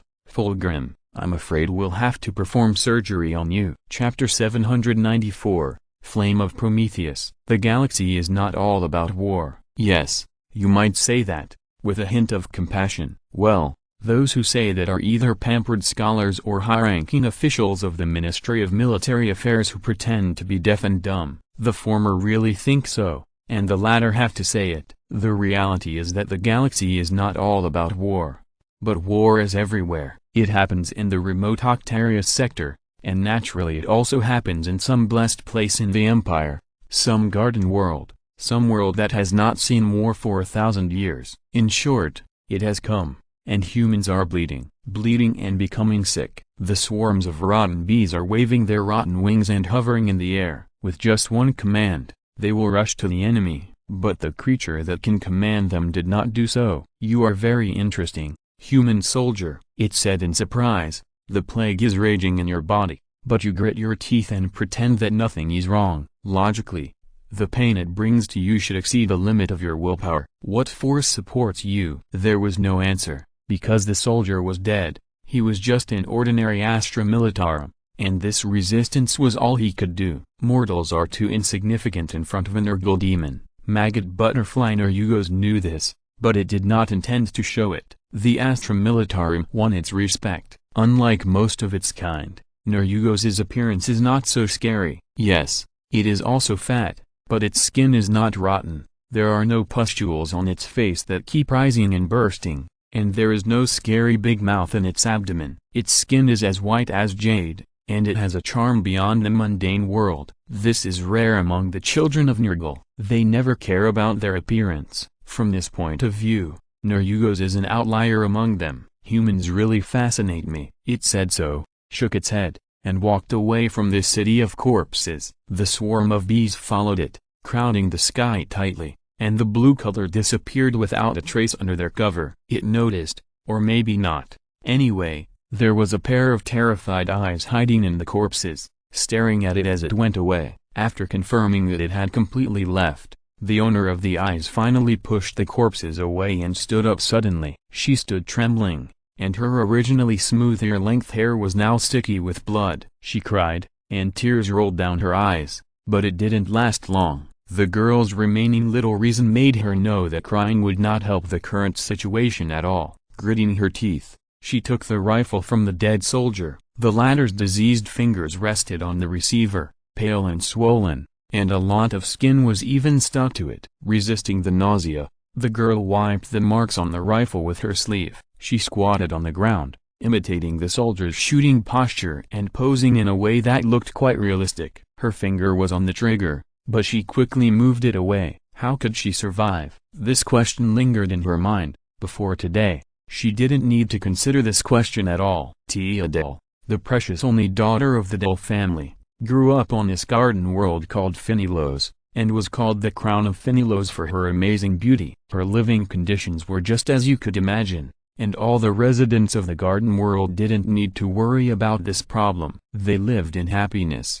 and the resources that residents of other worlds could hardly obtain throughout their lives might be just mouthwash every morning for them. However, these things only lasted until today. For Tia, she had no idea how that thing appeared, and she had no idea what it was. She only knew that the other party killed everyone with an invisible weapon. It just passed through the streets, and countless people's eyes exploded and coughed out their trachea. It just walked through the square, and the grass and trees withered, turning into scary dead branches, and even the ground turned into sticky mud, with an ominous green-brown color brewing in it. It walked through the city, bringing death and taking away life, and then only left Tia. Why? The girl held the gun, but couldn't get an answer. She was well educated because of her family, which made her know a lot of knowledge. Her eagerness to explore also made her much smarter than her peers. But a child's wisdom is not enough to solve this problem. Perhaps only Nurgle himself knows why Tia was not affected by the plague. However, the kind father will not tell. He will only watch everything happen naturally with a calm and kind look. Tia Dell stood up, and stood up with difficulty. The gun was really too heavy for a real princess like her. The heaviest things she had ever held were just pens and combs, and the M35 laser gun weighed 3 kilograms. Holding the gun whose name she didn't know yet, Tia began to stumble and run in the familiar yet strange city. She bit her lower lip, trying not to let herself recall the bloody faces of her parents. However, the human brain often does not listen to the thoughts of their slaves. She began to think about it constantly. Then she cried again. She stopped behind the fountain in the square. Across from here was once a quiet and pleasant street. The second shop from the left was an antique shop, and the owner was a kind old man. Going a little further back, you will see a dark workshop. The owner of the workshop is a big black man, taller than ordinary people, but always smiling and very kind. Thinking of these familiar faces,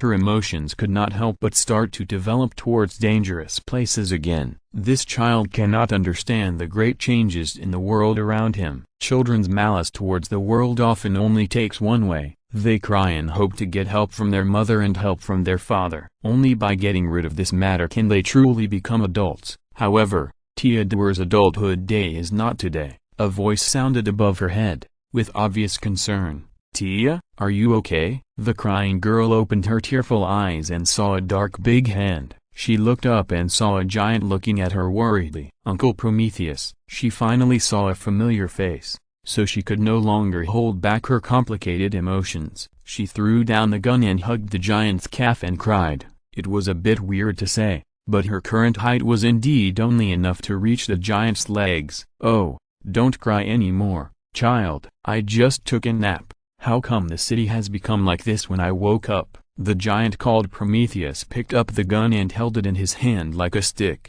then bent down and patted her shoulder with concern. Do you know what happened? The girl cried and described the nightmare scene she saw, and Prometheus's expression gradually became solemn as she described it. A fog brought by past experiences covered his face, making his expression calm and terrifying. Tia looked at his face and forgot what to say for a moment. She just thought he looked a little strange. She didn't know what this expression meant. So that's it, kid. I'm afraid we need to find other people. There's more than one Beeper and one city on this planet. Hearing this, Tia's eyes widened in horror. You mean yes? Prometheus lowered his head and answered patiently. I'm afraid it will go find other people. These, creatures. He frowned. His dark face showed a trace of pain, and the air around him was turbulent. Tia knew nothing about this. Prometheus's body was too tall and blocked everything tightly. After a long time, Prometheus gave up digging out the past memories in his brain. He was in too much pain, physical pain. Every time he did this, the pain that surged from the depths of his bones would destroy all the defenses in his mind, making it difficult for him to continue. He made a summary that was not really a summary. In short, these creatures are not good guys. In fact, they are probably the worst kind. I always feel that I may know their names. The girl looked at him worriedly. You can't remember the past again? I guess so, Prometheus said vaguely, touching the back of his head. Isn't it always like this? You usually have a good memory. You remember our birthdays. At this point, the girl's eyebrows danced. She was easily diverted and temporarily forgot the pain. Prometheus walked forward with her, while patiently and carefully listening to her words and the movements around him. Look, she raised her right wrist to Prometheus happily, and there was a silver bracelet reflecting the sunlight. This is the birthday gift you gave me 3 years ago, but I have been wearing it all the time. I am glad to see that you like my craftsmanship so much. Prometheus laughed in a low voice. It's not easy to make a bracelet like this, huh? How did I do it then? He frowned again, but it didn't last long. Prometheus didn't know his last name, and even this name was given by others. He didn't know why he was born so tall and dark-skinned, but generally speaking, he was not a person who liked to dwell on trivial matters. If you really can't remember some things, it's better to forget them, right?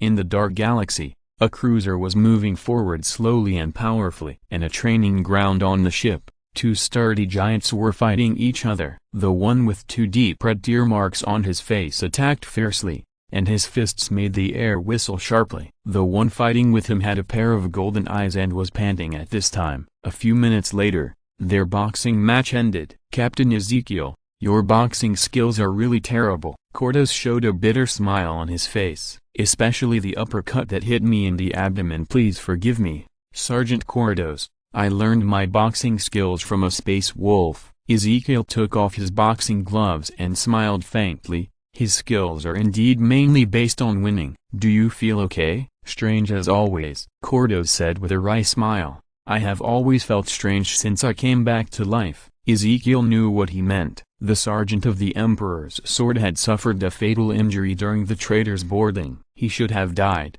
but he didn't. As for the reason, look at those golden eyes. Generally speaking, this is a good thing. Everyone thinks so. Only Kordos himself is not happy. First, he thinks that his ability is mediocre and he can't bear the burden of the Emperor's blessing. It can even be said that he is not worthy of it. Second, he has been dreaming continuously recently. Tell me about your dreams. Did you dream again last night? Ezekiel asked proactively. Yeah, I dreamed of some strange pictures. Kordos frowned, leaning on the ropes of the boxing ring, and recalled, a world of ice and snow. I was fighting a group of disgusting-looking insects with a chainsaw sword, and fighting against them with a group of barbarians wearing fur and cast-iron armor. They fought well, in fact, very well. These people are simply the best recruits. They are organized, disciplined, have superb tactics and high morale. Ezekiel listened patiently. He knew that Sergeant Kordos usually saw a large number of pictures. Then there was a group of soldiers in black armor. They fought with me. They fought one after another,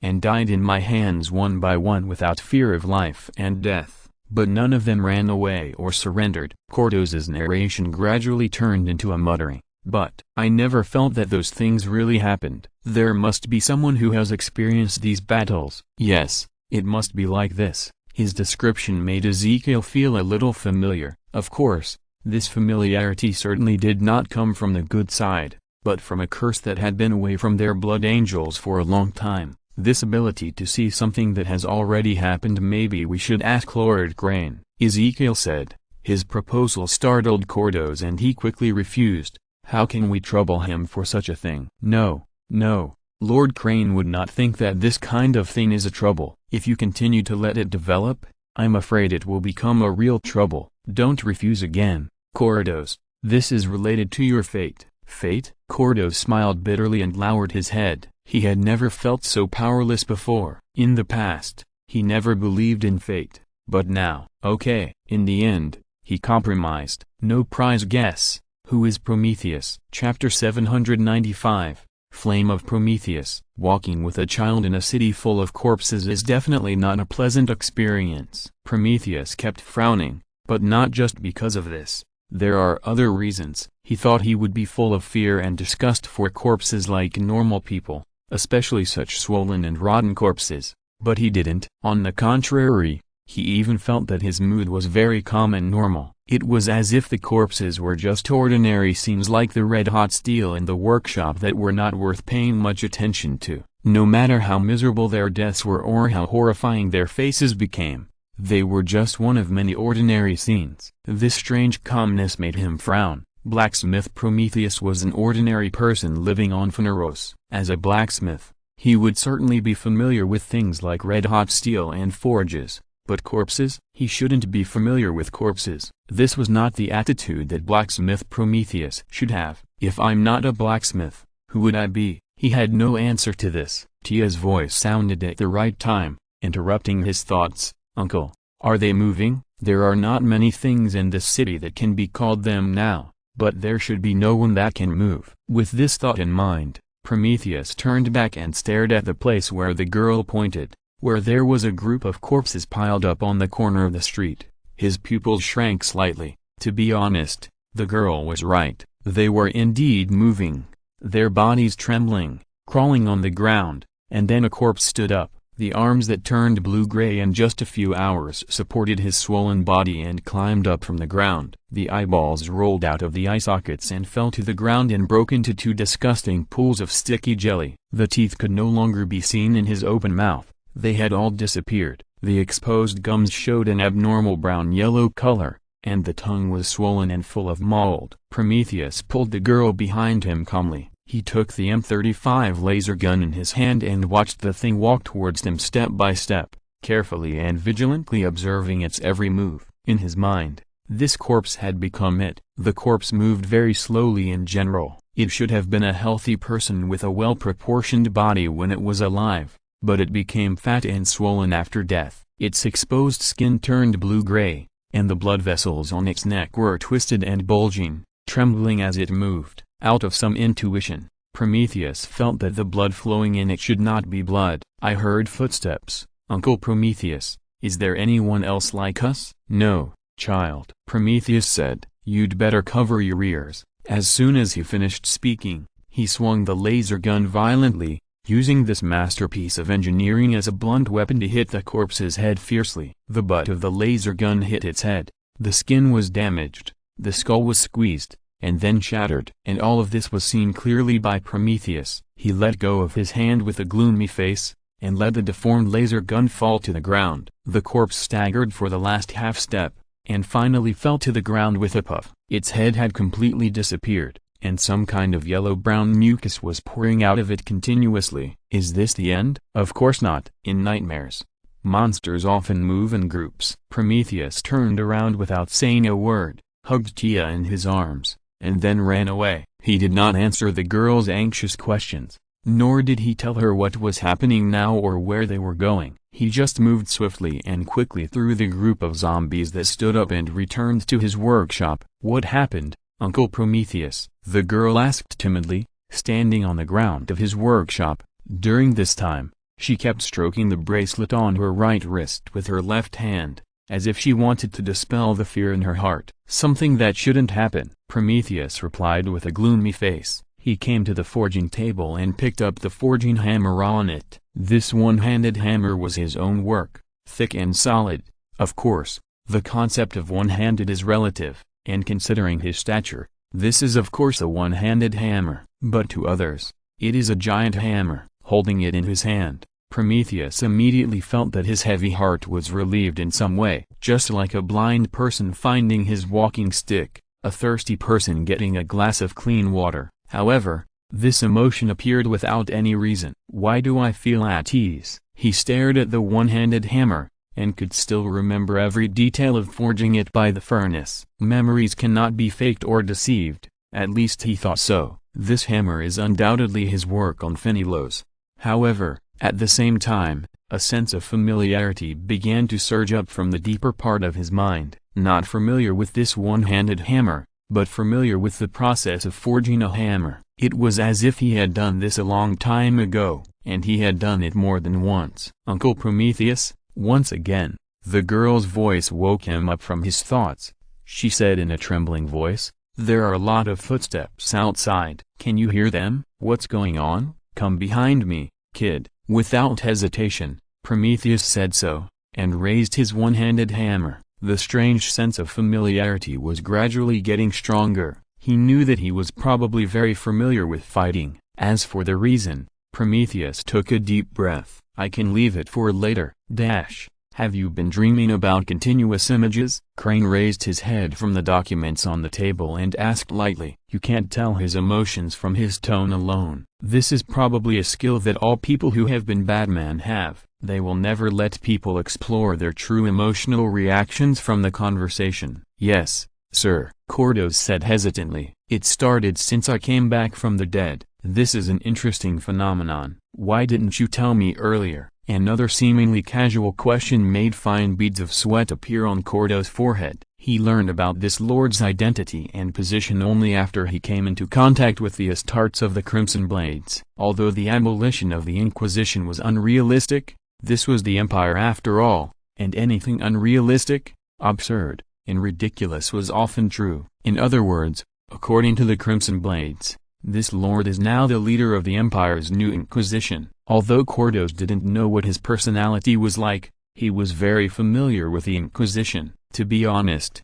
if the previous Inquisition had handled his resurrection, they would probably have classified him as a suspected supernatural case in the subspace on the spot and brought him back to a secret ship of the Inquisition for a slow interrogation. Although this lord didn't do that, what if he changed his mind? Cordos was not careless and answered carefully. I didn't take it seriously before. After all, everyone dreams. Crane looked at him emotionlessly, then lowered his head again, buried in the documents on the table. Yes, you are right, Sergeant Cordos, everyone dreams. Just looking at the dream, your experience is not that unusual. He reached out and took out a document, held it in front of him and read it carefully, still talking non-stop, with a very calm attitude. But, considering your experience, this is obviously not a simple continuous dream. Cordos couldn't help but wipe his sweat. Ezekiel, who was watching, saw his actions clearly, and couldn't help but cough lightly,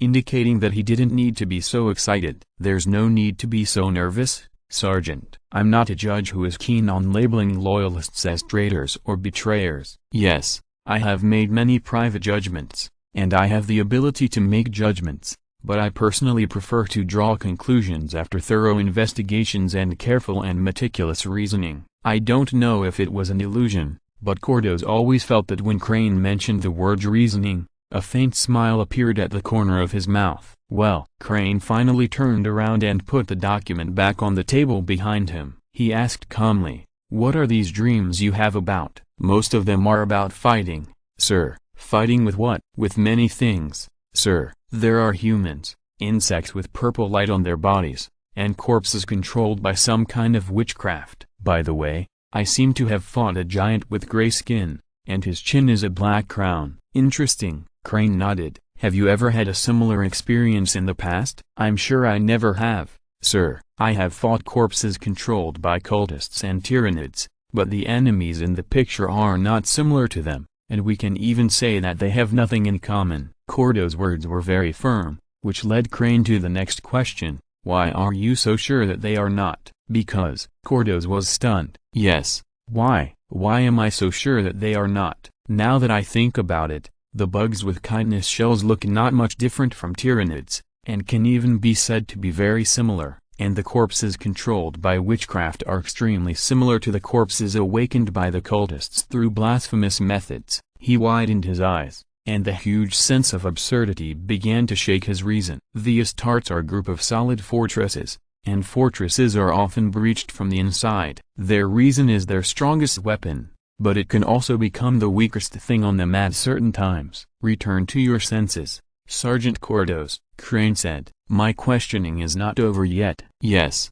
yes, please go ahead. The sergeant of the Emperor's sword answered absent-mindedly. Your conviction is obviously not derived from a logical point of view, right? Then, can I understand that someone has instilled this idea in you? Crane crossed his arms across his chest, looking cold and stern like a steel sculpture. He said word by word with the coldness and rationality that only steel can have. I'm afraid your mind has been polluted to a certain extent. Of course, this is just my first guess. Cordos, who was originally planning to accept the arrest, looked up in astonishment, watching Crane, who had just pronounced him contaminated by the warp, throw out another sentence. The images you saw are indeed real, and the enemies in them do exist, but you are not the one fighting them. You just saw the memories of others. Crane pointed at Ezekiel beside him and said, considering some of the symptoms that the Blood Angels once had, it makes sense that you would have this problem. The only problem is that the Emperor's Swords chapter belongs to the Ultramarines. Even if you have similar symptoms due to genetic mutation,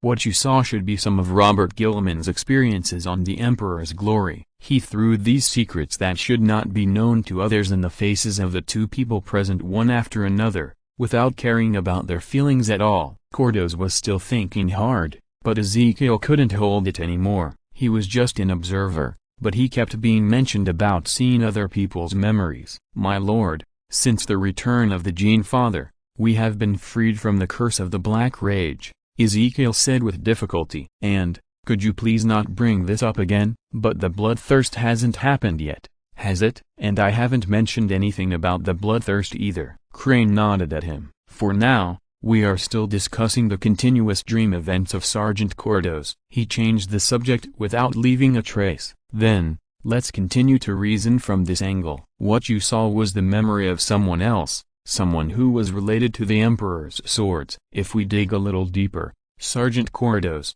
who did your gene seed come from? Cordos replied in a low voice, my gene seed comes from Master Kronos Tiberius, who was once the captain of the Emperor's Swords and disappeared in a battle 300 years ago. His name is also the source of my tactical team. The chapter has taken many measures to commemorate him. Missing? Yes, sir. There are not many records of this battle in the end. At this point, Cordos obviously hesitated for a while before continuing. In fact, the details of this battle were artificially erased because Master Tiberius encountered a subspace turbulence and disappeared abruptly after the victory. Crane narrowed his eyes. If there was someone familiar with Batman here, he would probably be prepared immediately. That was not a good signal. This kind of look usually means that Batman has made some kind of discovery, but he won't tell you. I see. I'm glad you haven't hidden anything from me, Sergeant. You can go back. I will investigate this matter, Crane said neatly. If you're listening to this novel on a channel other than Fanfic World, it means they downloaded and uploaded it without effort. We cordially invite you to visit our channel, Mundo Fanfic Novelist. There you'll find the original version of this story and you can explore many other novels of various genres. We're waiting for you to immerse yourself in a world of incredible novels. Chapter 796, Flame of Prometheus. With some intuition, Prometheus felt that he was probably very good at killing in the past, otherwise there was no way to explain why he was so good at killing zombies. The speed at which he swung the one-handed hammer to smash the heads of the corpses was only faster than the speed at which he forged the iron blanks. Although there were many zombies, none of them could get close to him and Tia. All of them became headless monsters in horror stories on their way to them. Is this a good thing? He didn't know, but for a moment, he felt a surge of joy in his heart, as if he was born to do such a thing. He should kill them. This surging thought made Prometheus feel chilled, and he began to doubt his past identity more deeply. Who was I before? Why did I feel happy? He didn't get an answer, only a more vague and more abstract concept rose from the bottom of his heart. It is your duty to kill the enemies of mankind, this concept said, but the voice it used was not the voice that Prometheus had been whispering to himself, but a strange voice. The voice was powerful, firm, and sincere like a furnace, with unprecedented power. Prometheus dispelled all the haze hidden in his heart. He was slightly startled, and even the movement of swinging the hammer slowed down, causing the girl in his arms to exclaim, "Uncle Prometheus, it's going to catch you." What Tia said was true. This zombie was much more agile than its peers, and its hands had inexplicably degenerated into a pair of hideous claws. Sticky green liquid kept dripping from the rotten fingers. It wouldn't feel very good to be caught by it. Prometheus came to his senses and immediately swung his arms horizontally. The huge force was used by him skillfully through some kind of technology. The hammer was still the same hammer, and the result was also that a zombie lost its head, but the process was completely different. Before that, he was just a clumsy child. But at that moment, He had no time to continue to be sentimental. Prometheus sighed imperceptibly, loosened his fingers slightly, and turned the one-handed hammer lightly in his hand. Then, he closed his 5 fingers and smashed the hammerhead down again. A muffled sound bloomed among the corpses,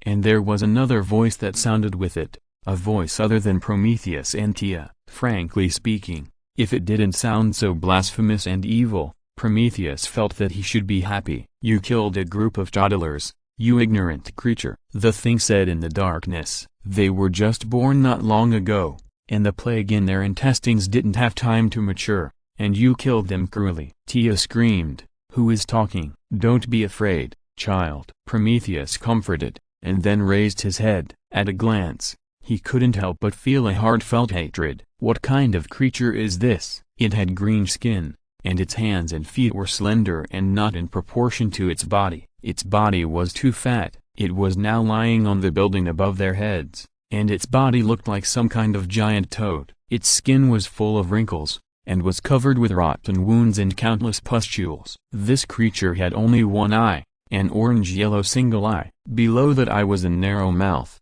which was full of yellow-brown fangs, and looked both disgusting and unpleasant. Tia twisted uneasily in his arms, wanting to turn her head to see what the thing that was talking looked like, but Prometheus stopped her movements with unprecedented determination. "Don't do that, child," Prometheus said. "It's not worth your attention." A cruel murderer actually began to despise my appearance. The creature jumped down from above their heads and landed behind them, and even stretched out his hand to stop the zombies from surrounding him. It shook its finger unhappily, pointed at Prometheus and said, "I want to have a good talk with you, or at least have a debate with you. I don't understand why you humans can be so cruel and have no regrets after killing a group of children." Prometheus frowned. He frowned not because of the absurd words and deeds of this creature, but because of its attitude. It called these zombies children. Prometheus felt that his brain was fine so far. Many of the zombies might have been called children when they were alive, but they were all dead. However, the attitude of this creature gave him a weird feeling. It was as if in its cognition, these zombies were still alive. "Aha!" The murderer was silent. He acquiesced. "He didn't know how to answer me." Seeing that Prometheus didn't answer, the creature became more and more rampant. It jumped and shouted, "I think my words have touched the depths of your soul, you cruel human." "Enough." Prometheus shook his head, stepped forward, and raised his hammer. "I have no intention of engaging in a so-called philosophical debate with you, nor do I want to know what you are. You have been saying that I am a cruel human. With all due respect, you probably know nothing about the word cruelty." At this moment, his face was completely unfamiliar when he spoke. It was not the expression that Prometheus should have, but a completely different person. A person who had long passed away. This is what happened. Crane fiddled with the documents in his hand, sorting them out and categorizing them one by one, and at the same time summarized it on his personal terminal. The scenes that Sergeant Cordo saw should be related to Kronos Tiberius, he mentioned. Robert Gilman on the other side of the screen frowned.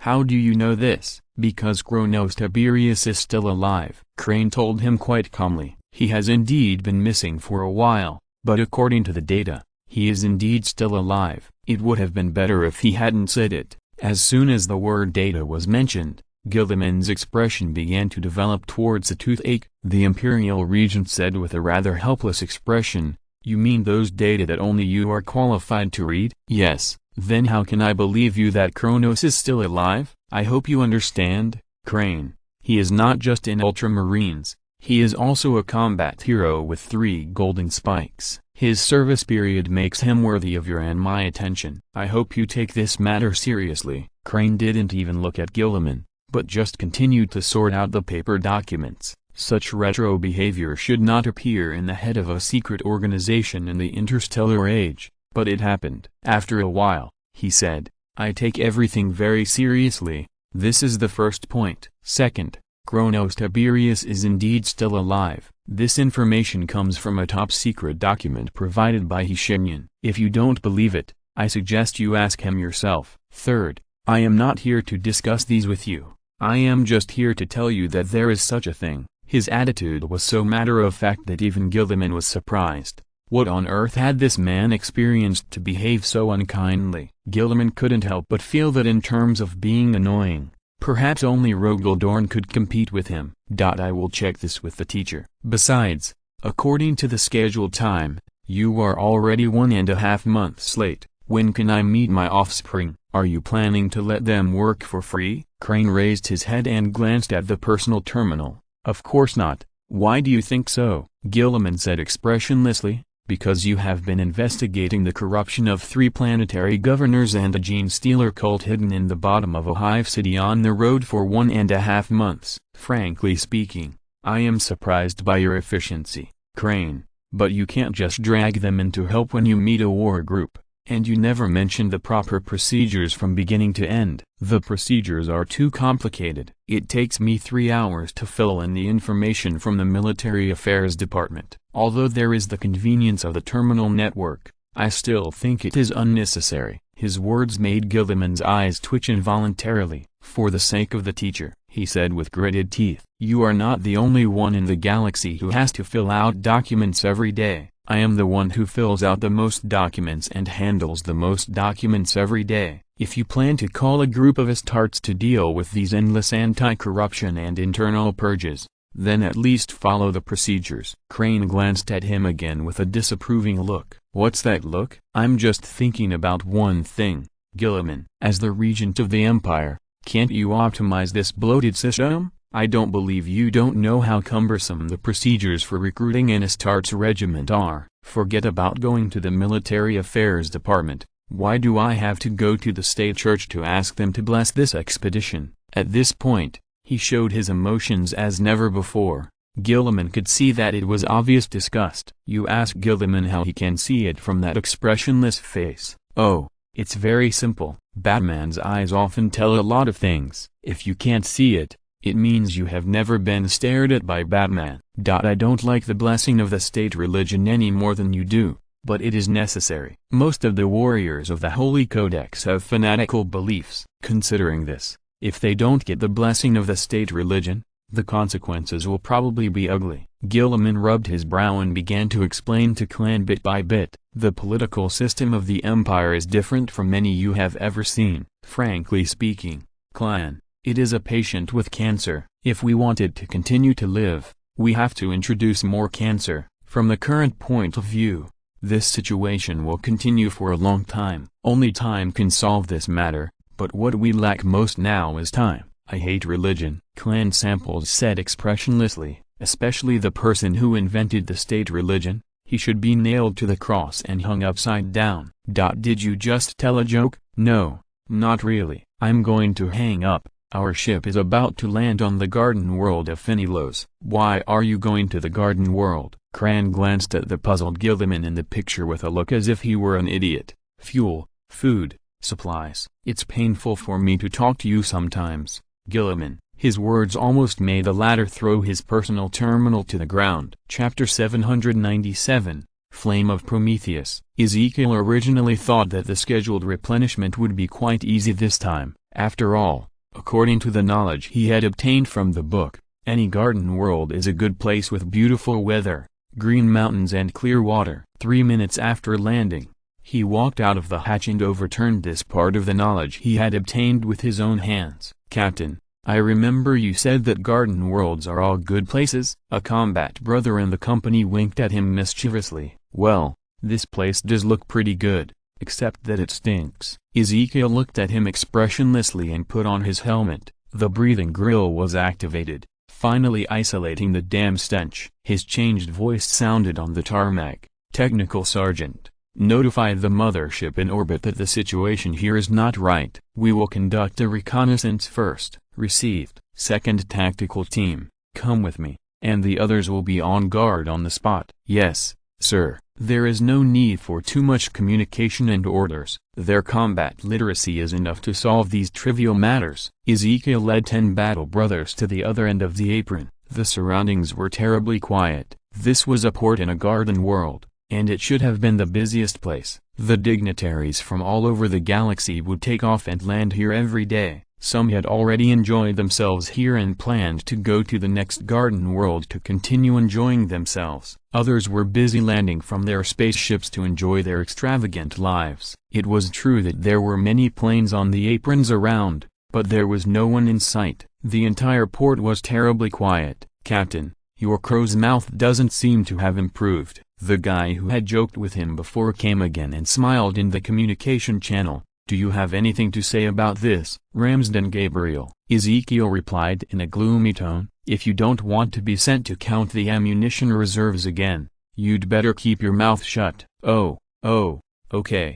The warrior called Ramsden finally fell silent for a while. For a moment, the only sounds they could hear were the sound of the power armor server operating steadily and their own footsteps. Even when they walked all the way to the port's business hall, they didn't see anyone. The radar didn't respond, and no signs of life were detected. Ezekiel said, "The situation is not right. Let's go back the same way and wait for the instructions from the mothership and Lord Crane." Or, Ramsden made another suggestion, "Let's go deeper, Captain. The Emperor's swords overwhelmed us in the last battle." "Watch your words, Ramsden. The Emperor's swords are our brothers, with noble blood and unshakable fighting will. We should not compete with them in the so-called number of kills. As long as we can win, it is enough." Ezekiel reprimanded him severely, and then was silent for a while, and then said, "But your suggestion is not bad, Crimson Blade. Let's continue to move forward." Yes, Captain," Ramsden said with a smile. They began to go deeper into the hall. The lights were still bright, but there was still no one in sight. The architectural style of the Finilos people is very peculiar, with a kind of complex beauty, but it retains a certain degree of simplicity in such complexity. Ezekiel shook his head slightly. What did that sentence say? Only the rich have the mind to study art. From this perspective, it is not a problem to call art something exclusive to the rich. After 15 minutes of advancing, they finally found the first body. He was lying alone in a dark corner next to a staircase leading down. He should have been a staff member of the hangar. His uniform was messy, but there was no trace of blood or tearing. His expression was ferocious and full of fear, but there was no obvious external injury. The fatal injury was obvious. The temple was shot through. The bullet should have come from a laser pistol in his hand. The pharmacist squatted down and began to perform an autopsy. "Ah, a body. It's just in time. If I don't find more bodies, I'm afraid I will start to feel uncomfortable." "You really have to pay attention to the time you joke, Ramsden," the pharmacist said boredly. "Shut your mouth while I perform an autopsy on this poor man." "Agreed." Another battle brother on guard nodded. "Ramsden's mouth is more annoying than the Nurgle zombies." "Hey, although I know I can't stop, it's not to that extent, okay?" The small talk didn't last long. Most of the time, as long as Ramsden didn't speak, the channel could still maintain a relatively serious atmosphere. Of course, this also has something to do with the pharmacist's autopsy. The Crimson Blades are willing to give the poor dead man some respect. The pharmacist stood up and shook his head. "There is nothing wrong with his body, and it meets the indicators of a healthy adult male. I checked the brain, stomach and esophagus. There are no traces of hallucinogens or possible hallucinogens. The possibility of his mental instability and suicide can be ruled out. Considering his profession, he obviously can't have a family history of hereditary mental illness." Ezekiel took over the conversation. "In other words, his suicide was completely out of fear." "I'm afraid so, Captain." The pharmacist hung the bloody circular saw back on his waist, took out the suture forceps, squatted down again, and began to repair the poor man's body. His hands were busy, and his mouth was still busy. "This is not a good thing. I think we'd better return to the tarmac immediately. We have no idea what exactly scared him so much, but we are getting close to the truth, brother," Ramsden retorted.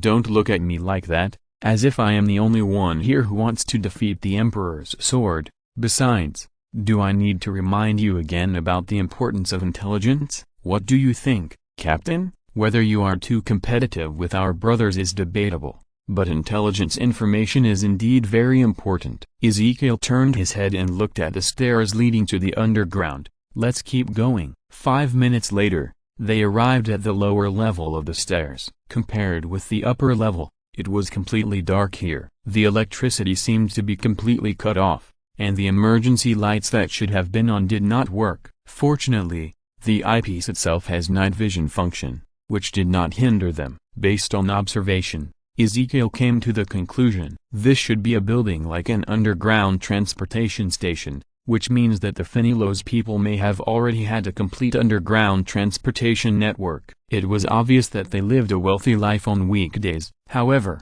a certain premonition followed and began to surge in Ezekiel's heart. He frowned slightly and opened the safety of the grenade launcher.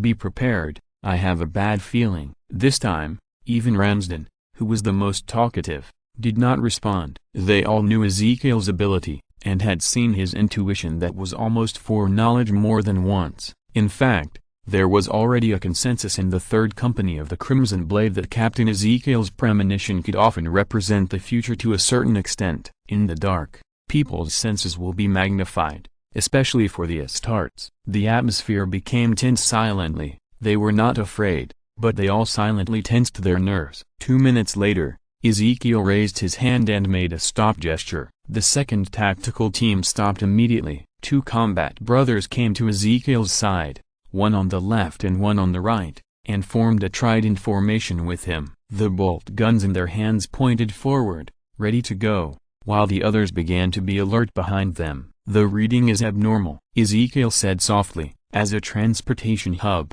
the air here is too humid. Could it be that the pipeline that transports water has broken? Someone put forward another point of view. This doesn't explain why we can't see half a person. The sound of the Thunderhawk gunboat landing can be heard even 3 kilometers away, but none of the staff here responded. Ezekiel narrowed his eyes. Be prepared for battle. The 3 of them began to move forward little by little, and the others followed closely behind. The further they went in, the thinner the light became. Even the little light coming down from the stairs completely disappeared, and the surroundings were terribly quiet. After moving forward for a distance, Ezekiel heard a continuous slow sound. It was similar to a heartbeat, but also different. It was more dull and more dense, and the combination made people feel uneasy. At the same time, Ezekiel found that the night vision function had lost its effectiveness. He could no longer see what was in the darkness ahead. Sniper, Ezekiel said. Shoot a flare ahead. Understood. 2 seconds later, accompanied by a gunshot, a gentle artificial light suddenly lit up in front, illuminating everything. Looking at the thick, twisted green blood vessels that spread from the ground to the ceiling, the thick fungal blanket, and the huge brown and yellow cocoons that were jumping all over it, Ezekiel did not hesitate and pulled the trigger of the grenade launcher. Free fire, he shouted, and at the same time, his arm pressed down hard, perfectly controlling the recoil. 30 rounds of explosive shells were quickly fired in the semi-automatic gear. He changed the magazine, raised his left hand, and signaled the tactical team to stop firing. After a round of volleys, what appeared in front of the Crimson Blades was a scene even more cruel than before. The thick blood vessels were beaten to pieces, and the green mucus inside was exposed, which immediately filled the air with an uncomfortable stench of corruption. If it weren't for the breathing grill, they would have vomited by now. The cocoons were also broken, and several pieces fell nearby. The texture actually gave people the illusion of fur, fiercely challenging Ezekiel's sanity. Throw incendiary bombs, Ezekiel said gloomily. Burn this place clean, and then return to the apron. We can't move forward. This time, Ramsden did not object. Prometheus had forgotten how many zombies he had killed. He stopped counting 2 hours ago. It was Tia who had been leaning on his shoulder to alert him to the threat behind him. He didn't tell the child that he could actually sense the threat behind him. Prometheus knew that Tia's sanity was on the verge of collapse. After seeing so many horrible things, it was a miracle that she could still maintain the most basic sanity. He had to find something for her to do. Uncle, there's another group coming from behind. Okay, I got it. Prometheus patted her back, signaling her to hold on tight, and then turned around suddenly. With this force, he swung the forging hammer and threw it out. This one-handed hammer, which had only been used to hammer steel before today, smashed the heads or upper bodies of a whole group of zombies with a roar, and finally returned to his hand perfectly. Wow! Tia clapped her hands, And the child cheered. "How did you do it?" "I don't know either." Prometheus told the truth. "It's not that I don't want to teach you, child, it's just that I don't know how I did it myself. I just remember that I can do it." "What did you do before?" Tia asked, puzzled. Prometheus swung the forging hammer, and the weapon was still strong after smashing so many heads. He stared at the surface of the hammerhead, shook his head, and replied softly, "I hope I'm just a blacksmith, forging some small things for people." Yes, he hoped so. After forcibly grinding a bloody road out of the city, they finally came to the transportation station in the city. The Phinelos people don't like the feeling of the sky being blocked, so they built many intricate networks under the planet. These networks can allow every Phinelos person to move freely on the entire planet. Of course, this is a prerequisite. If the transportation network is a blood vessel, then the train is the blood. Only when the two are combined can they run smoothly. If there is no train, the transportation network is useless. Looking at the broken train, Prometheus was in trouble. It's true that he is a blacksmith, and he has indeed repaired a lot of things for people on weekdays, but he has never repaired a broken maglev train. How can this thing be repaired with only a forging hammer? This isn't a game from the 3K era, where you can fix anything by hitting it with a hammer. Korax and Gilliman used to play this kind of game together. Wait, who are Korax and Gilliman? The authenticity of whether these two have ever played games together is questionable, but it is true that they have a good relationship. As for whether this joke of playing games together comes from the official or fan fiction, I forgot. Just treat it as Vulcan's fantasy of his brothers. He must hope that everyone can sit down and get along well. There is also a chapter of 3K. Chapter 798, Flame of Prometheus. From your description, it is certain that Phinelos has been contaminated by the power of Nergal. Crane's voice sounded from the communication channel, with embarrassing calmness and rationality. His power cannot affect you, I can guarantee this, but the Phinelos people are different. The ship is scanning. If it is confirmed that there are no survivors, I will immediately clean the entire planet, at least completely clean the surface. Understood, my lord, Ezekiel replied. He had no objection to this. In dealing with the Nergal plague, the Empire was surprisingly consistent. Whether you are an official of the Mechanicus, the Ecclesiarchy or the Ministry of Military Affairs, anyone with normal intelligence knows that there is only one official antidote to the Nergal plague. To treat the infection, one bullet at a time. To treat the Nergal infection, one extermination order at a time. Many scholars who knew the taboo had raised objections to this matter, and even shouted for those poor infected people to be given a little hope. Of course, they all learned to shut up in the end. No one threatened them. The Ministry of Military Affairs just showed them the truth. Khorne's army can still be stopped by artillery shells and human waves.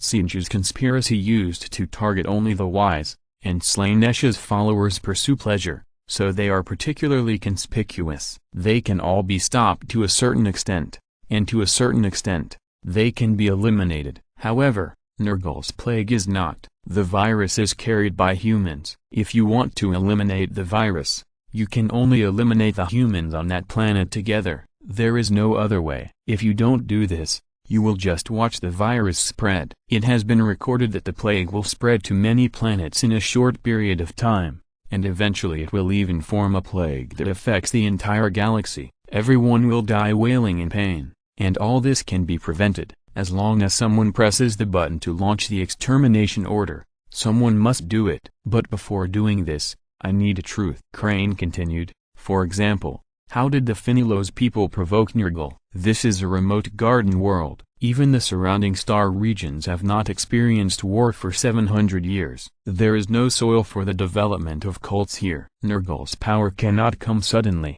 Obviously, the suspicious side of his Batman character began to work. We need to figure this out, Crane declared calmly. There must be something hidden behind this. There is no such coincidence in the world. A garden world blocking our route is invaded by Nergal at the right time. I don't believe there is such a coincidence. Understood, sir, Ezekiel replied in a low voice. My company and I will wait on the ground. Prometheus stood there, his expression showing a transcendent calmness. On the surface, it was true, and there was a lot of evidence. For example, his facial muscles were completely relaxed, and his eyes fell on a certain place in the room, as if he was observing carefully. But in fact, his attention was not here at all, and his pupils were all sluggish. He was thinking about a question, or to be more precise, many questions. Who is Korax? And who is Gilliman? Why do I remember that they played games together? Who am I? He was unable to come back to his senses for a long time,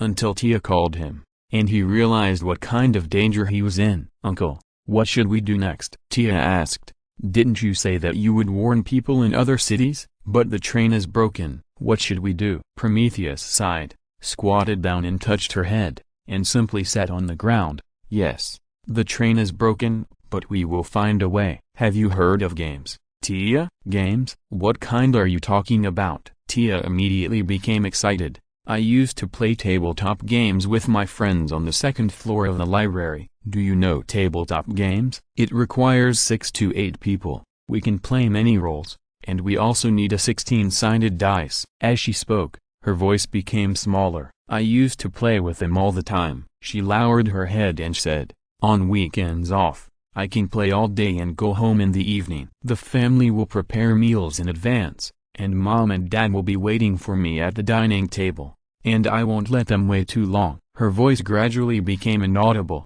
replaced by a trembling sob. Children are children after all. No matter how strong they appear, they will collapse. Her parents are dead, and everyone she knows is dead, but she can still hold on until here before crying. From this point of view, Prometheus admires her willpower. Prometheus patted her on the back without saying a word, stared at the front, and said, the game I'm talking about is different from the one you play. Of course, I haven't played the game either. It's just that my 2 brothers have played it. At least I hope they are my brothers. He smiled. He didn't know why he did this, but he felt bitter. They have a very good relationship. They used to play games together. It was a simulation game. One of them always lost, but the more he lost, the more he wanted to play. The other one didn't have so many concerns. Every time he won the game, he would stand with his hands on his waist and laugh at the other one. His voice was soft, which was completely inconsistent with his body size. The giant gently confided the past in his memory. In the long broken train station,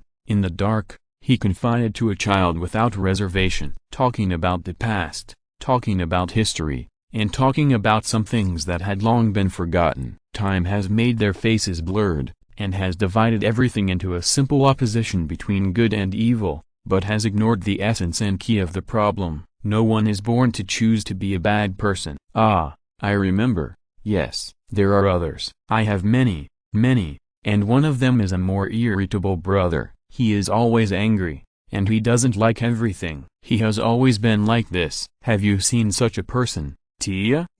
He must be very painful, so he is like this, Tia said in a low voice. Uncle Gore, who lives 2 streets away from my house, was always quarreling with others because he divorced his wife. Maybe he was really miserable. Prometheus looked up and answered, I remember his face, but I forgot his name. He was always angry, but sometimes he would show a sad look. I once asked him why he was so sad. The child listened quietly, but he warned me not to meddle in other people's business, and said he would kill me if it happened again. Tia was surprised and stammered, why is he so mean? You are obviously caring about him. Maybe some people don't want to be cared for, child. Prometheus responded gently. For them, licking their wounds silently is the best choice. Anyone else who mentions this matter will force them to tear open their scars and reveal their bloody wounds. I don't quite understand. It doesn't matter if you don't understand, kid. I don't quite understand either. This is a complex universe,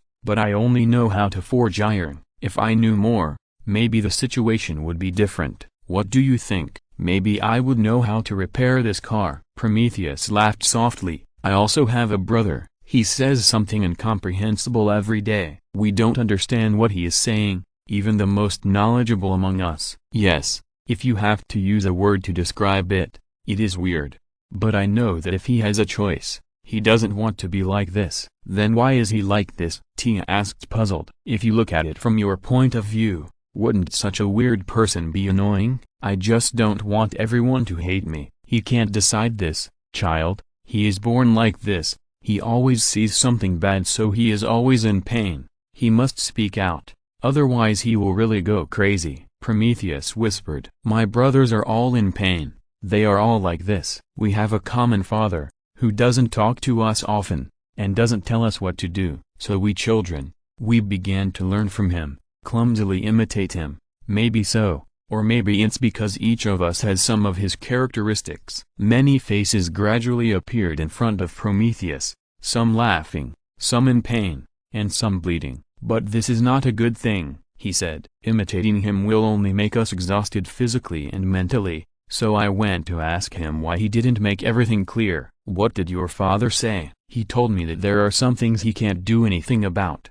and some things are destined from the beginning. My brothers have inherited some of his characteristics, so they are born like this. The creation will inevitably move closer to the Creator, which is a sad thing, but it is also helpless. But my father said again. He said, Vulcan, you still have something to teach your brother. Prometheus lowered his head and clenched his war hammer. Vulcan stood up and muttered to himself, Human Nature. Chapter 799, Flame of Prometheus. Normally, Nerugos was not willing to deal with the Astartes. It was fascinated by humans, but the Astartes were not considered human in its eyes. To it, these barbarians who only knew how to fight and kill were not even as good as the lunatics under Khorne. At least those lunatics would be willing to chat with it. But the Astartes, as soon as they saw it, they would immediately rush over waving chainswords and bolters, and did not want to chat with it at all. Nerugos was very dissatisfied with this. However, the work still had to continue. It grabbed an Urgling that had just emerged from the pile of corpses and took away the germs in the little thing's hand. The latter watched the germs being taken away by it reluctantly, but did not say anything. It also knew that the work had to continue. I know you want your own plague, but not now, child. Nerugos threw the germs into his soup pot, stirring the spoon and patiently explaining, you see, each person can only produce a limited amount of germs, and we must concentrate most of them. Individual germs are very weak. Only when they are gathered together can they be called a plague. The Nurgling jumped onto its fat shoulders and chirped something. Nerugos listened patiently and gave his own response later. Yes, we will brew a pot of excellent medicine, a pot of perfect plague, and then give it to the bat. Yes, just as Kugath once wanted to do. May it rest in peace. Alas, poor Kugath. When it died, I was just a Nurgling like you, and the abominable black robe burned it completely. Nerugos made a sullen expression, and its memory returned to that day after saying this. During that time, the Garden of the Loving Father no longer had the vitality of the past, only a miserable depression. It was trapped in memories. But the Nurgling was not. The three words Black Robe Man made it scream in fear. Yes, it is the Black Robe Man, the one who burned the Garden of the Loving Father. Don't be afraid, child, although he is powerful, he can't find us under the cover of the power of the Loving Father. Nerugos stopped stirring the soup pot and put his hand into the soup. It gently scooped up a handful of green sticky juice, raised it to its hand and observed it carefully. After a while, it smacked its lips in annoyance. This is not good. This pot of plague can't even corrode its flesh and blood, which means that the plague is not pure enough, which means that this pot of plague is a failure. If it can't even hurt Nerugos, how can it be expected to hurt the bat? Alas, what can I do? My old friend is about to find us, but I can't prepare a good gift for him. Nerugos said to himself, I have walked for so long and came to this disgustingly clean place. I have made so many efforts, and even tried my best to plant mycelium in everyone's body, but in the end, I only harvested such a pot of things. The Nurgling patted its ears comfortingly, causing several pustules to burst. The dim juice dripped from Nerugos' ears and fell directly into the soup pot, which also stunned Nerugos. It stared at the soup that began to slowly change color and laughed happily. Little guy, you are really smart. Yes, yes, the Nurgling asked in confusion, but Nerugos did not answer it this time. The great unclean one just gently drove it away from its shoulder, then held the wrist of its left hand with its right hand and pulled it hard. With a sound that made one's teeth ache, similar to the sound of dead branches being crushed by people, it tore off its arm without hesitation and threw it into the soup pot. The yellow light was bright and began to grow dangerously strong. with the flesh and blood of a great unclean one. The soup finally began to boil. The energy of the warp was burning violently in it, illuminating Ner'Yugos' face. Its terrifying face was now full of joy. As it stirred, dark clouds swept in from afar, covering the entire sky. Fenris had not seen such bad weather for 1,000 years, but it chose to appear today. You have to admit that bad things always come together. The liquid in the cauldron was spinning rapidly, and Ner'Yugos kept stirring it. Thunder roared, the storm howled, and raindrops fell from the sky, as if an annotation of some impending disaster. "That's it," Ner'Yugos shouted happily. "Yes, in the name of Ner'Yugos, the unfinished work of Kugath will continue in my hands. I will brew this pot of the most perfect plague in the world for it." It grinned, and laughed lowly in the thunder and lightning and howling wind. The Nurglings were blown higher and higher in the wind with its laughter. These poor little things were soon blown away and turned into brown or dark green liquid, but Ner'Yugos didn't care about it. Only work was left in its eyes. Ner'Yugos stared closely at the swirling pot of soup, concentrating, extremely serious, and full of expectations. "Come on, God's plague," the great unclean one almost screamed. "Take shape, take shape, take shape. I command you, I pray to you, take shape." Its voice was drowned out by the rain and storm, but a burst of dark green light pierced the ominous curtain and spread in the sky. It was raining. Ezekiel raised his head, and the raindrops sprinkled on his eyepiece and quickly slid down. The server is still running stably. The power armor is not a delicate machine. It is one of the most solid defenses an Astartes can rely on. It can continue to work in any harsh environment. In a sense, Ezekiel hopes that he can be like this. This rain came without warning. Kardos of the Emperor's sword walked up to him and said worriedly, "I don't think this is a good sign. What do you think?" "This rain is indeed unexpected, but it will not stop us." Ezekiel shook his head. "I hope so." Kardos was still worried. He sighed. "Captain Ezekiel, I don't know what you think, but I always feel uneasy. Do you think this is a reminder from the Emperor? I'm afraid he won't have so much time to focus on you and me, Sergeant Kardos." Ezekiel replied calmly, "The Emperor is responsible for the entire Empire. There are more people who are suffering in the Empire waiting for his help. Even if he wants to show up, I don't think it will be on this planet where we are. You think of yourself too special, Sergeant. Learn to treat your resurrection with a normal heart." Kardos said nothing more, just nodded. From his body movements, Ezekiel could see his shame. "It's nothing, Sergeant," Ezekiel thought to himself. "It is indeed a rare experience to return from death with his grace. It is normal for you to become a little unbelieving of yourself." Thinking of this, the 2 tear marks on his face began to ache again. Once upon a time, Ezekiel was like this. He would interpret many things as omens from Sanguinius. It was not until a tragic failure that he realized how foolish he was.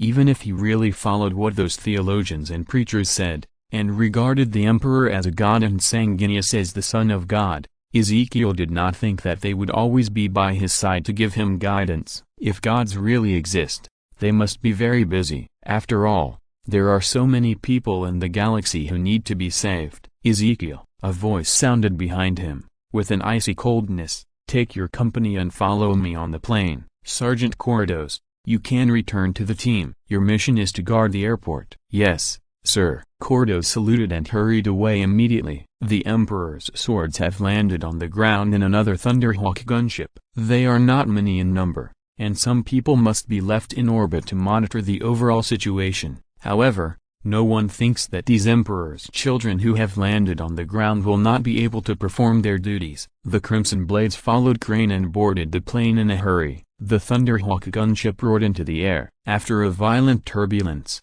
it was finally able to fly smoothly. Thunderhawk is always like this. Riding it will always be bumpy. What's strange is that no mechanical priest has wanted to improve this for so many years. It's as if they have already assumed that this bump is part of the characteristics of the Thunderhawk gunship. It's incredible. "My lord, where is our destination?" Ezekiel asked softly while sitting in his seat. "Here." Crane raised his right hand, and a map was projected on his armor. The holographic image made everyone look over and wait for the next words. "Karma, the capital of Fenris. is also called diamond in their local dialect, according to the results of the surface scan. This is the most seriously polluted place by Nurgle, and of course, there is this rain. Crane paused for a while with an expressionless face. Everyone was waiting. These loyalists looked at him, wanting to know what kind of inspiring words the Primarch would say, just like he had done in the past, but he didn't. He did not do so. He remained silent, like a person who suddenly lost his voice. No, that's not right. Finally, he spoke again, but his speech was extremely slow. At the same time, his eyes suddenly lit up with an icy blue light. The cabin wall of the Thunderhawk began to whine under the heavy load. The surging and roaring psychic energy screamed wildly here, as if 1,000 people made their voices together. Extremely noisy. My lord, Ezekiel had to grab the straps and shout at Crane. Emperor, what happened to you? Crane did not answer. His face showed a blank, as if his mind had been taken away. With such a terrifying expression, he stood up and put his hand on the cabin wall. The solid metal immediately began to whine, and the ice quickly spread from the place where his palm touched, freezing the entire cabin in just half a second. The bone-chilling cold began to spread, even penetrating the life support system of the power armor. Ezekiel's teeth began to chatter uncontrollably. He tried to stay calm and go against his own physiological reactions, but he couldn't do it at all. It was too cold. My lord, USHH. Crane quietly raised a finger, tilted his head and frowned, pretending to listen carefully. He didn't explain or justify his actions. He just listened. Then he suddenly activated his psychic power. The howling wind outside the window was frozen in midair, and the big raindrops also stopped. Looking out through the window of the cabin, it was as if time had been suspended, but it wasn't. Through the spreading ice, Ezekiel could be sure that this was Crane's power. The question was, why did this lord do this? His question was destined to be unanswered, because Crane's expression was sliding towards the abyss, gloomy, cold, but in all of this there was a little hidden anger, like a fire wrapped in ice. Remove the straps, Crimson Blades, he said word by word. Draw your swords, load your guns, and get ready for battle. Pilot, open the cabin. But, this is in the sky, sir, the pilot of the Thunderhawk shouted in the communication channel. We can't fight in the cabin. We won't. Crane said firmly. Open the cabin. The pilot finally succumbed to the will in his words, and the cabin was opened. The ice made way for the machinery. They were no longer solid, but broke easily. The hatch opened, but the rain did not pour in. The Crimson Blades looked at the scene in shock. They found that above the sky, in this cloud, there was a road of ice condensing. Flinging his cloak, Crane walked straight out of the cabin without saying a word. He hid his anger very well, but Ezekiel still felt it a little bit. The third captain of the Crimson Blade was secretly shocked because he had never seen Crane so angry. It is true that he buried his emotions, but he had never been so determined in the past. So strange. They followed him and walked out of the cabin with weapons in hand. There was a thick touch under their feet, just like stepping on the ground. The wind and rain stopped around them. The dark clouds slowly surged around them. The Thunderhawk stayed in place, and the pilot made a nervous, unconscious little sound in the communication channel. In such a scene, Ezekiel discovered the reason why Clan was so angry. He saw that on the other side of the ice road, there was a monster in the clouds smiling at them. You are here, it said with a polite smile. My friend, I have been waiting for you for a long time. Do you remember me, Maggot Butterfly, Nurugos? I am here to give you a gift. Tomorrow will be the end of the 10,000th update. Chapter 800, Flame of Prometheus. From Ezekiel's perspective, he could clearly see every detail of the Great Unclean One. Frankly, its appearance made observing the enemy a painful experience. The third captain of the Crimson Blade could see its swollen white skin, the maggots lazily moving in the sores on its head, its open belly, its squirming intestines and the boiling yellow-brown liquid inside. He almost vomited. But its voice was warm and happy. I have missed you since we last parted, my friend. It grinned, and its black gums and broken teeth looked so terrible in its wide-open mouth. But Ezekiel saw more. His eyes penetrated the evil flesh and glimpsed the ominous truth hidden behind the wide-open mouth of Nurugos. A picture flashed by, and a picture appeared in front of the third captain's eyes. That was a burning garden. Ezekiel swore to the emperor that he would rather be blind and deaf now. His sanity was almost destroyed by this thing. The existence of the great unclean one was a blasphemy against reality, even if it just stood there and did nothing. Some people would go crazy. No one could bear such an existence appearing in front of you, unless your will could transcend everything. Clan Samples happened to be one of them. He seemed indifferent to Nerugos's call. The gloomy full-coverage bat helmet was cold and ominous, and the breathing grill even made his voice sound like the whispers of the dead. He did not answer, and did not respond. Silence can mock people, sometimes not just people. Nerugos's enthusiasm was not responded to as it should be, and its face fell. The demon sighed in a very human way, and said in a tone of sincere disappointment, "You really make me feel cold. My friend, I brought you a gift.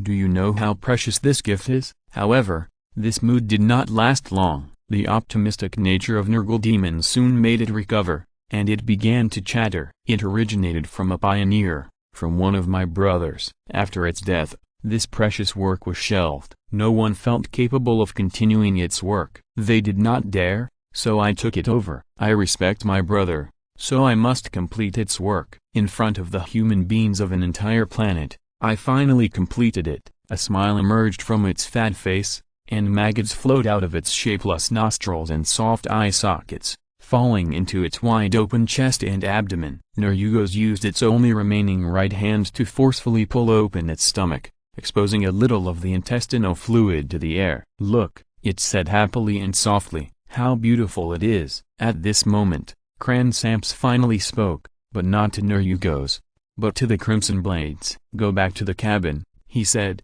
his voice cold and suppressed. "This is no longer your battle." "But, my lord," Ezekiel tried to argue, but was interrupted. "Listen to him, you stupidest tarts." Nerugos was furious, and the great unclean one roared and shouted, "Do you think that mortals like you are qualified to taste the plague? It is the masterpiece of Kugath and Nerugos. Get out of here, you ignorant mortal." Its self-righteousness was ignored by Ezekiel. The third captain just looked at Cran with an inquiring look. After getting a nod of confirmation, Ezekiel still gave the order even though he was reluctant. "Crimson Blades, let's go back to the engine room," he said in a difficult voice on the voice channel. "Follow the order." "Yes, that's it, you stupid and ignorant guys." Nerugos waved his right hand at them as if to protest, his face full of the pride of a winner. "You are not qualified to witness its blooming with your own eyes." After all the Crimson Blades entered the engine room, Crane did something that they did not expect at all. He raised his right hand, and the deep blue psychic energy suddenly burst out in the air. The Thunderhawk gunship was carried by the psychic energy and flew in the direction from which it came. Ezekiel's shouting was immediately heard in the communication channel, but Crane blocked him for himself. "God's plague, is it?" He turned his head and finally said the first sentence to Nerugos, and a cold evaluation. "Stupid name." "Hey, you haven't even seen it yet," Nerugos retorted dissatisfiedly. "You should seek truth from facts. Seeing is believing." "Ha!" Cran threw down the word coldly, sneered and took a step forward. His wide cloak suddenly lifted up, and the icy air whistled up, and the wind and rain that had been frozen before actually began to flow again. In the whistling wind and the falling raindrops like hail, the man standing in the sky charged at the demon with amazing power, which was completely different from Cran Samps's personality. On weekdays, he would never use such a fighting method. Leaping out from the shadows and silently solving the enemy was his method. Rushing forward and confronting head-on like this was like being possessed by Angron. Nerugos did not notice anything wrong. The great unclean one stared at Cran Samps, who was rushing towards it with joy, and had no desire to dodge at all. Facing the charge of a Primarch, it only did one thing. It used its only remaining right hand to open its wide chest and abdomen a little wider. The Primarch rushed closer and closer, and with every step he took, Nerugos's eyes became more and more delighted. In the end, it was almost moved to tears. If you ignore its movements and appearance, the scene was like old friends reuniting and eager to give each other a hug. However, they were not friends, and Clan had never thought of actually charging at a great unclean one. When they finally came face to face, Nergos did not let out a cry of joy, but an angry roar after being deceived. Clan, or the shadow that looked like Clan, went straight through Nergos' body and dissipated into a cold mist after a short delay. In the wind and rain, above the clouds, the great unclean one shouted, "You lie to me." It turned around with an agility that was not in line with its fat body and looked around. The dim and turbid eyes were full of anger. "I brought you a gift, but you despised me, insulted me, and even deceived me. You are not even as good as a nurgling on a dunghill." At least the latter knew to share the germs it found with me. There was no answer, only the increasingly miserable wind and rain. It continued to shout, continued to search, and even began to use the energy in the warp, but it was all in vain. As if clan samples had already left, Nerugos's face was gradually occupied by confusion. This newborn unclean one was a naive child in some aspects. It had never dealt with people like clan samples. To be precise, it had never dealt with a Batman. So it didn't know that Batman only looked like a human. After throwing away the tragic coat, all Batmen have a common core. They are hunters, and the shadow is their eternal destination. Just as the great unclean one gradually relaxed his vigilance, a black shadow suddenly jumped out from the raindrops in the sky and fell with great force. He raised his right knee, and the ancient fighting technique came into play again. The weight and strength were superimposed together, and the laws of physics showed their due power. A flying knee made Nerugos scream in pain. Its left shoulder was completely pushed in by this unexpected attack. The layers of fat skin and flesh piled up failed to play the protective role they should have. They should have been able to block the grenade gun, but they were beaten into a bloody mess by a flying knee. He succeeded. But Clan did not relax his vigilance. He retreated and threw out 3 composite hot melt darts made by the pattern array from his wide cloak. They whistled and nailed into the skin of the great unclean one, and produced a violent explosion after a short delay. The sudden rise in heat even turned the surrounding raindrops into water vapor quickly. At the same time, some lights hidden in the smoke flashed by. When the smoke from the explosion gradually dissipated, the great unclean one that appeared before him had become a miserable appearance. It half knelt on the ground, and this movement seemed a little difficult because of its short and fat legs. One of its eyes disappeared, and half of its head was slowly burning. The rotten flesh was burned by the magic flames all the time. The power of Nergal wanted to expel them, but these magic flames driven by the exorcism magic circle were surprisingly stubborn. Nerugos let out a small whine, which sounded like a forest deer shot in the belly by a hunter with a composite bow.